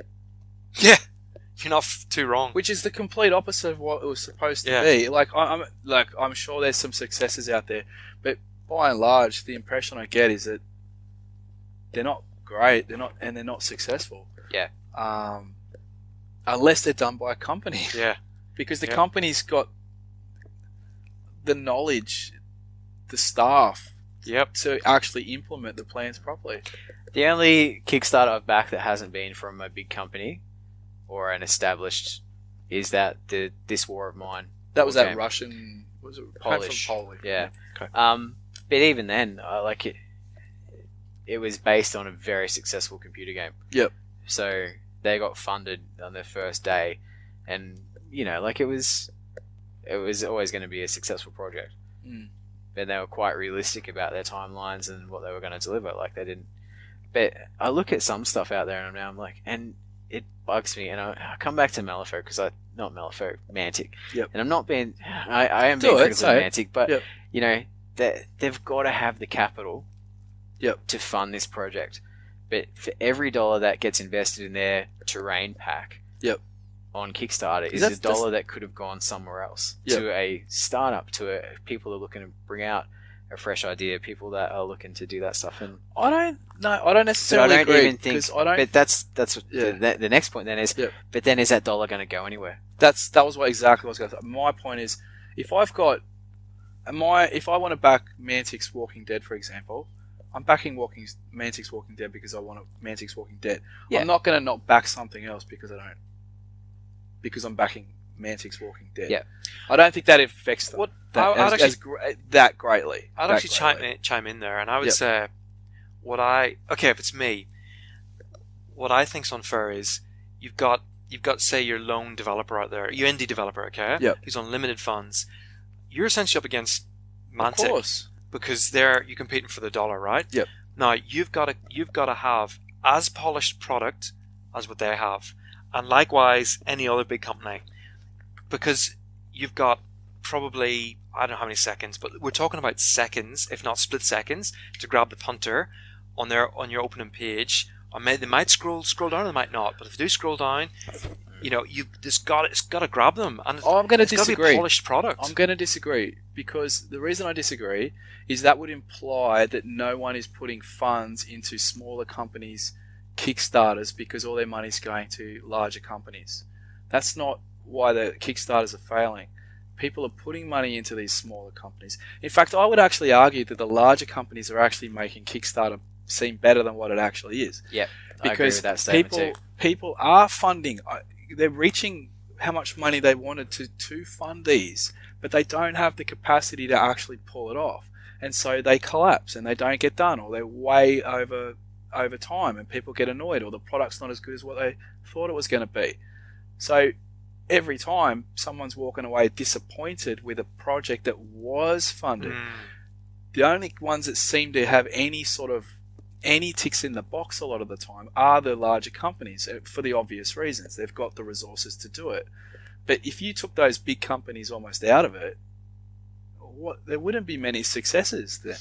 That's the other thing with Kickstarter. It gives people with ideas a good platform. To test whether they'd be able to make it a viable thing. But the thing is, they go, right, here's my idea, give me money. Yep. And that's kind of where a lot of that's the the stuff problem. stops. What's blew my mind, and I couldn't believe this, and it sort of goes back to connecting with the community, because you got this little box in Facebook called Search, and I've been smashing it over the past 3 or 4 weeks. And it's amazing what you can put in there and see what comes up.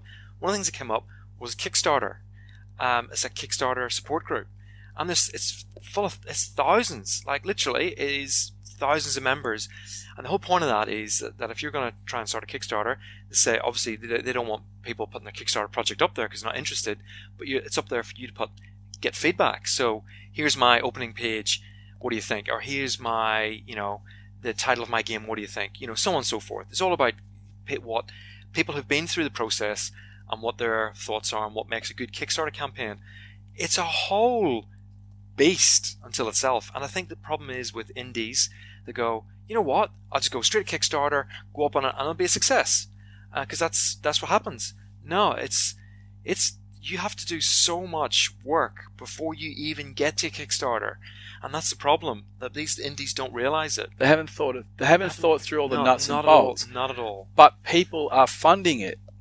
That's the problem. In some cases. Because they go, I love your idea. That's a great idea. Here's some money. I want that to happen. And then the guy, whoever's running it, goes, oh, crap. I don't know how to run it. Yeah. I read this interesting story from this guy who ran a very successful Kickstarter. Now, I can't remember the game. It was a board game.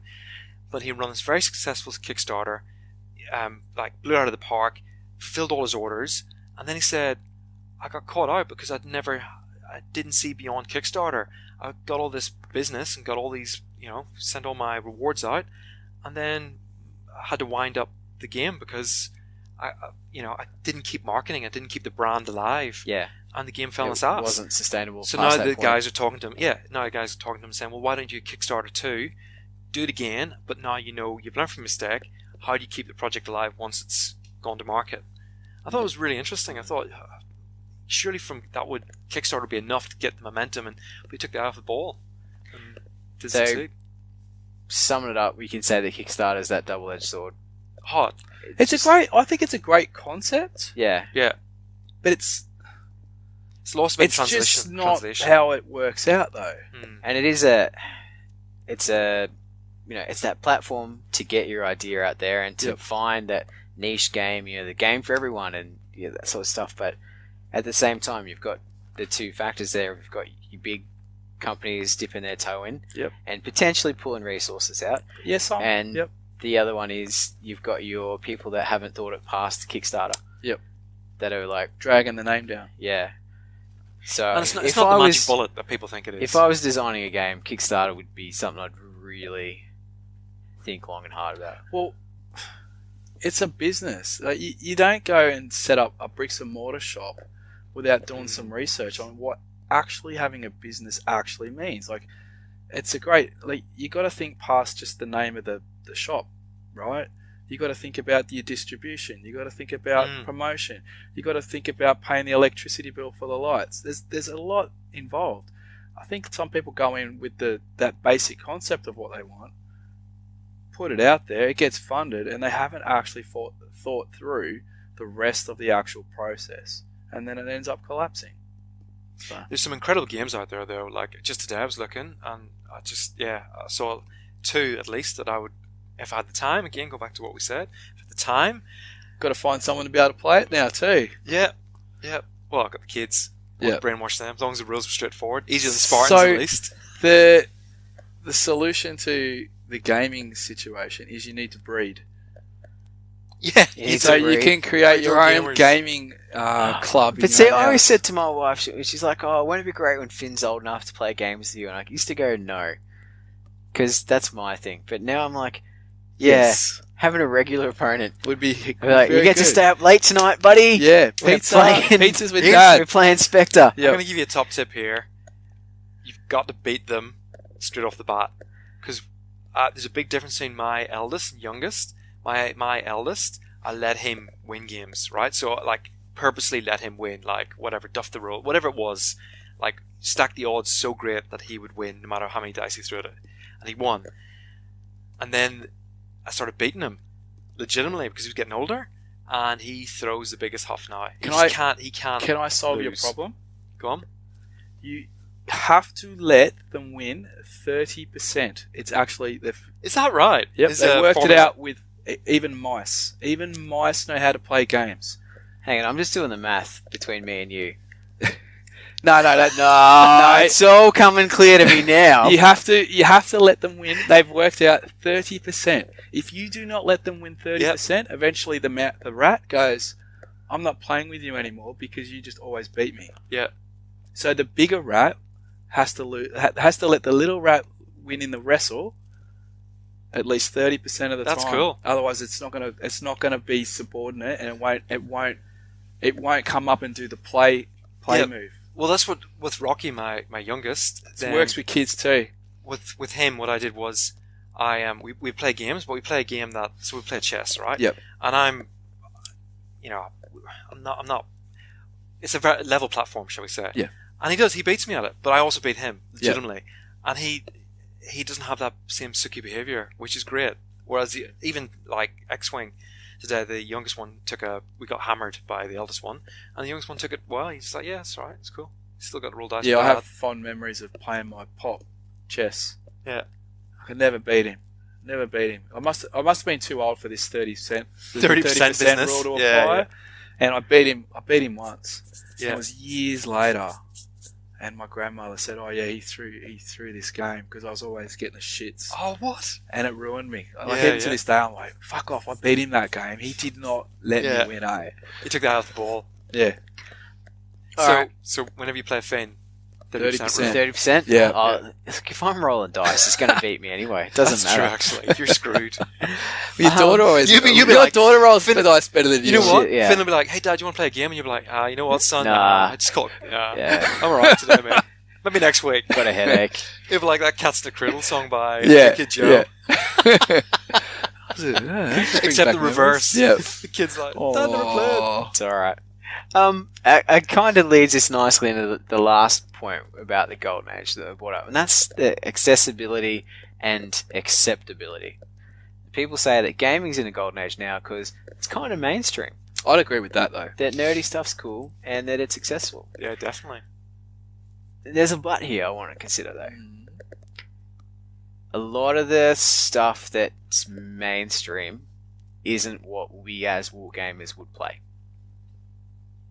Necessarily. So, if we're going to talk about that, no one's going into a G-Dub store and going, wow, this is cool. Yeah. Yep. Are they? People are going, oh man, had a great game of Cards Against Humanity the other night. It's a bit of a nerdy thing, you know. We were sitting around playing cards, having a few Chardonnays, but, you know. Or role playing. There's one of the guys at work is massive into role playing at the moment, and they just took him for, didn't see it coming.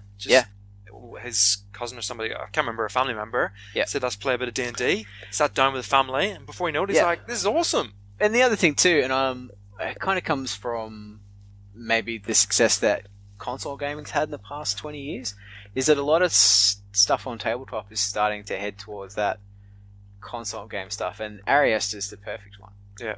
Okay, Ariesta is a lot like Overwatch. Very much so. Yeah. And why have they designed a game like that? Because people know that type of game. It's accessible, and they can build on that. So, what games are we saying are mainstream? Out of curiosity. Well, games are mainstream. Anything by G-Dub, like retailer. But we're just saying that if you would, someone from the mainstream wouldn't be walking into a Games Workshop shop to play their games. So if it's I think there's a level of acceptance, but I don't think they necessarily play it because I think we're just piggybacking off computer games. Because computer games back in our day were considered the nerdiest thing in the world to do. Yeah. Well, now everyone's playing video games. We're just kind of a byproduct of that. I don't think necessarily more people are playing these games, but because they're accepting of the computer games, they look at tabletop going, oh, okay, I get that. Yeah. I can see that. Yeah.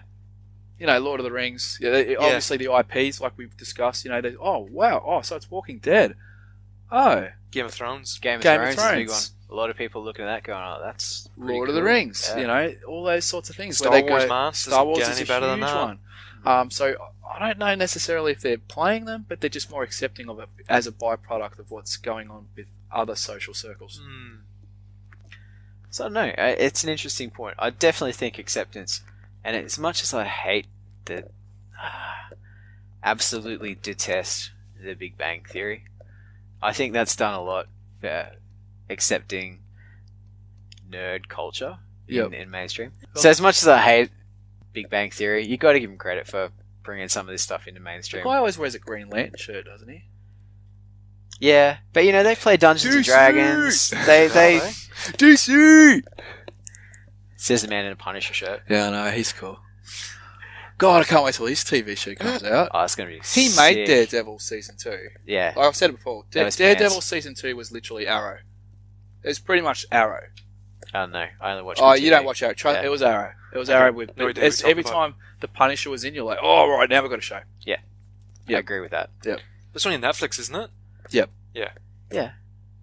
What is that? Is that Foxtel? I'll download it for you. Be right. It's $10 a month, man. Okay. We'll just download it. But it's not. I'm flat out trying to watch Fear the Walking Dead. Did you see him just a minute ago trying to turn the TV on? Oh yeah. He had to give up. What channel's Netflix on? Why can't I just plug my iPad straight into the USB port? What do you mean? All right. Well, we might wrap there. Look, I think if we go around and just sum it up, Greg, are we in a golden age of gaming? Question mark. Yeah, I think so. Because I can't wait till wake up tomorrow to see what's happening in the industry. I can't wait a week. I can't wait a month. I can't wait 6 months, a year. I think it's going to be ever not decreasing because that's going inwards, but whatever, snowballing to an even bigger, greater thing. I think it's amazing, and I think your apps on your phone and your iPads are going to be a massive part of tabletop gaming moving forward. I think we haven't touched on that. We're going to do that as a whole another episode. Oh no, I get it, but as far as golden age, like that's further down the track, and that's exciting. Muddy, what do you reckon? Are we in a golden age of gaming? I'm going to say the gaming utensils, i.e. games development, the hobby products, the miniatures, the materials used for the miniatures, all that sort of stuff that makes gaming is the best it's ever been. But it is not it's not the golden age of gaming. I still think a golden age is something past tense, and there may be another resurgence once the dust settles. But either way, the components will improve over time regardless. Yeah, interesting. That's what I'm saying. That's what I'm saying. Okay, Jacob? Look, I'll go back to what I said in the whip around. My definition of a golden age is a time that continues to influence once it's passed.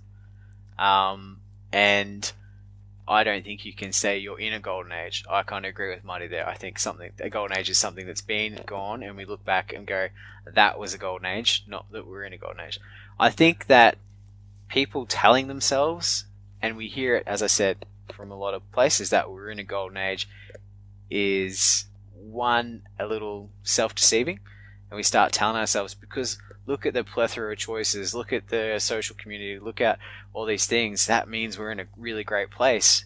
Doesn't necessarily mean we are, but our perception might be that we are. If you tell yourself a lie enough, you may just eventually believe it. Yeah, and I don't even think it's a lie. I don't think people are purposefully going out there to deceive themselves, or even that's what's happening. I think that we just like thinking that what we've got now is the best.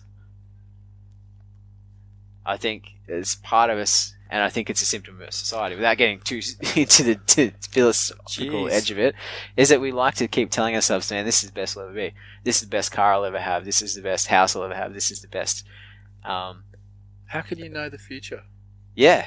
Interesting analogy. I would say, no, it's not. It was just different. Because some of the people at work had the same conversation about technology and all this stuff, and how it's so much better. I'm like, well, no, it's not. It's just different. We're, like I said, we always get better. You always improve. Continuous improvement. That's what we're all about. It's just different. That's not the same thing.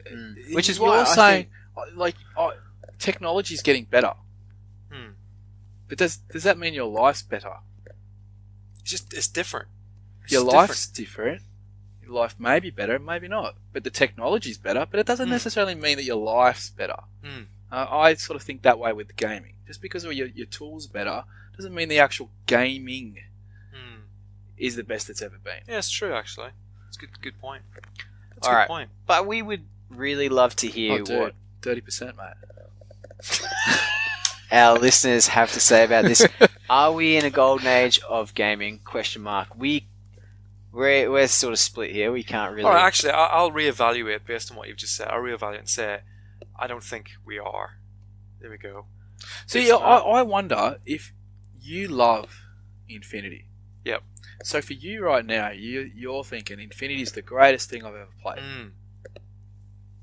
So your comments maybe are based on that because you found this game that you think is the greatest thing since, well, slice of bread with ham and cheese on it. Since Techless. Yeah. I've only used him once.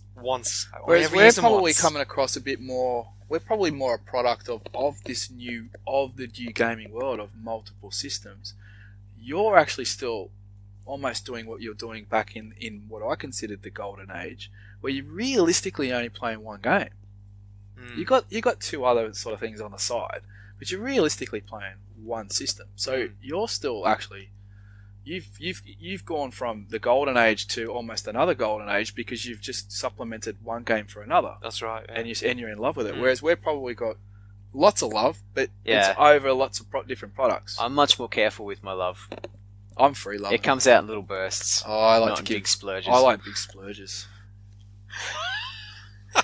That's not true. I've spent so much money on so many different things lately. It costs more money because you've got to fucking buy all the terrain and everything. I keep thinking back to, like, say, the 90s, right? And I do think, like, the 90s were an interesting period. I'm talking about the early 90s where, you know, so Space many Wolves systems. didn't exist. Yep. Blood Angel, there was only Space Marines, and the Space Marine aesthetic still wasn't set in stone. It was very much a very liquid move. Like, so are you almost trying to take Infinity out of your thought right now? Yeah, I'm actually, thinking about the golden age. I'm almost blinkered because of Infinity. Yeah, so I'm that's thinking, influenced the future. So now you're looking at the Space Marine aesthetic. Well, no, take a look back in the 90s and what G-Dub did back then, and it was super exciting because it was different. Like the War Wagon and the steam tank that brought out for the Empire was new. It was not even new. It was revolutionary. Yeah, it was. That's exactly it. Revolutionary. It changed wargaming from it was just mounted knights and foot soldiers. So all of a sudden you got a tank. Yeah. What the hell? It was just. And seeing that, getting I've still got it, the White Dwarf magazine, seeing the War Wagon and the steam tank, you just blew your mind. And then they brought in the Knightly Orders, the Knights White Wolf and the Knights Panther, and then not a codex, an army book. That was, what the hell is an army book? And you got it, and you got, holy shit. So these are all new concepts that were introduced, which, like you said, blew your mind. Now, let's go forward to Infinity. Now, you love Infinity, the game, okay? You love the models. But is there anything there that just, like you just described there, where you get the same thing, like, holy shit, how did they come up with this new thing that's completely different to whatever's already out? It's interesting you put it like that. Probably not. I mean, the books, yes, but then there's no difference to the army books and the codexes that we've seen from other, you know, I shouldn't use G-Dub analogy, other supplements we've seen from other games. Every supplement comes out, you're like, it's expanding your universe of that particular game. So of course you're going to go, holy shit, this is It's awesome. a good book, but This it's is nothing wicked. that's like basically haven't seen in some sort of form before. Yeah. Yeah. And the mechanics, a game mechanic, like they're all iterations of the same sort of thing to a certain extent. So it's hard to get something that's truly innovative that goes, oh, I've never seen that before. Like Infinity has got a bit of that. Malifau's the closest thing I can think of where you go, different. Holy crap. Yeah, that's different. It's cards. What the... Yeah. Like, something as simple as that, but look at that. Look at... As simple as changing it from dice to cards is a big revolutionary almost thing. Like at this stage of gaming, you're like, holy crap, where'd that come from? I don't think you get as much of that anymore. Yeah, I'd agree. So the products are good. Don't get me wrong, the products are good. The terrain's good. The gaming rule systems are better and streamlined. But I don't think you ever get that big, like, wow factor. Yeah, this is the big. Like, what is that? Drop. I mean, and again, it could be just the way I've approached the sort of question. Like, are we at Athens at its peak? Yeah. Are we at Rome at its peak? Are we? And these are big, broad examples that I'm chucking out there. Are we watching Shakespeare in the Globe? Are we watching? I'd like to say Athens at its peak. Come on, it's Sparta. Sparta, yeah. They were hegemons. Come on. But then here's another question for you. We're talking about the they did beat golden the age of Athenians. gaming. Yeah. Okay. So you're talking about the golden age of gaming. How old is tabletop gaming? Now, Dungeons and Dragons goes way back, right? It goes back to, I'm guessing, the 40s or 50s. But you got to go gaming. World War. You got to go Napoleonics and World War II. No. What I mean is, my point is, when did tabletop gaming actually start? When did mass battles start? Really, it wasn't. Arguably in the 60s and 70s with the Hex games. Yeah. Lots, but it wasn't miniatures. It was counters. It was cards. Yeah. Okay. So that's debatable. But I mean, that's how it starts, though. The genesis of it. Yeah. I suppose we're talking about miniatures, though, aren't we? We're talking about miniature tabletop war game. We're not talking about board games. games. It evolved from there, obviously. So the miniatures. But mainstream had probably hit mid '80s. I would have thought. I think what's his name from used to be G-Dub, worked for Mantic, designed Kings of War.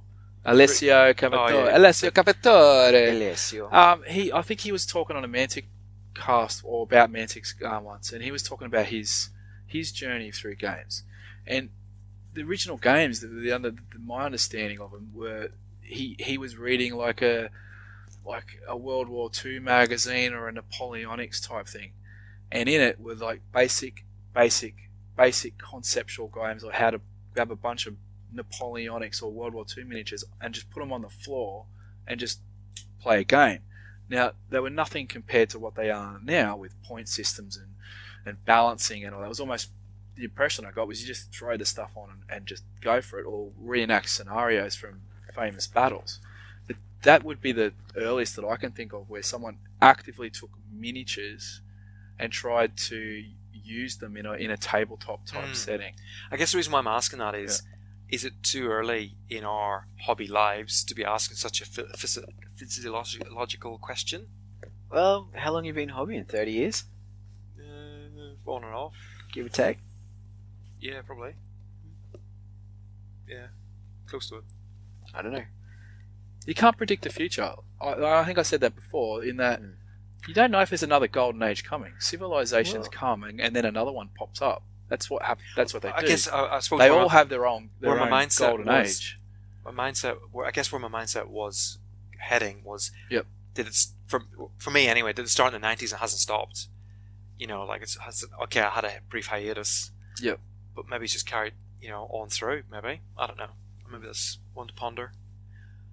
I'm telling you, Devil and Mud.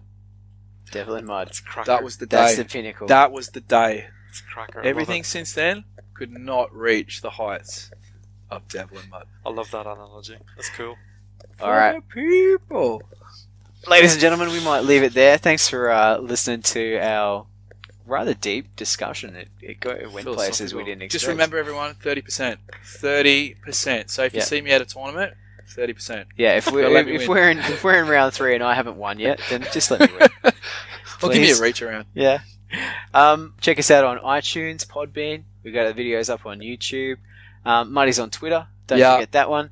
Facebook's where all the action happens. Be there. Hashtag Angry Spartan. Hashtag Angry Spartan. Reminder, Patreon, our event. If you are keen, let us know.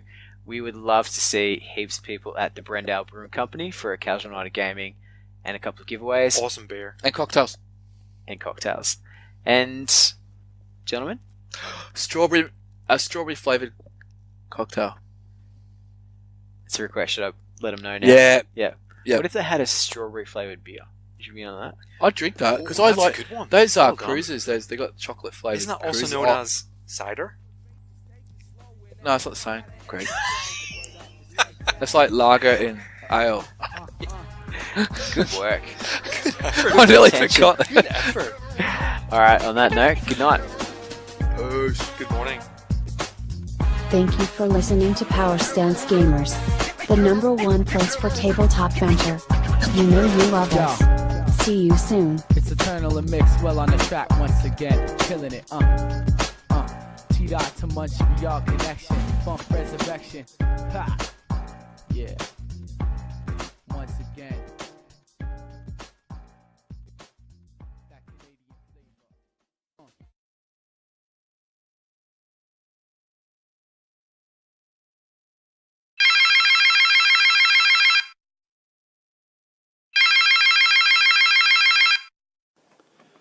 Power Stance Gamers, leave a message after the beep. This is Oscara, your friendly neighborhood bounty hunter. And when I'm not kicking ass or having my ass kissed by a Twi'lek slave, I like to listen to the Power Stance Gaming podcast. Shut up, Wookie! I'm on the phone. You want me to shave your eyebrows again when you go to sleep?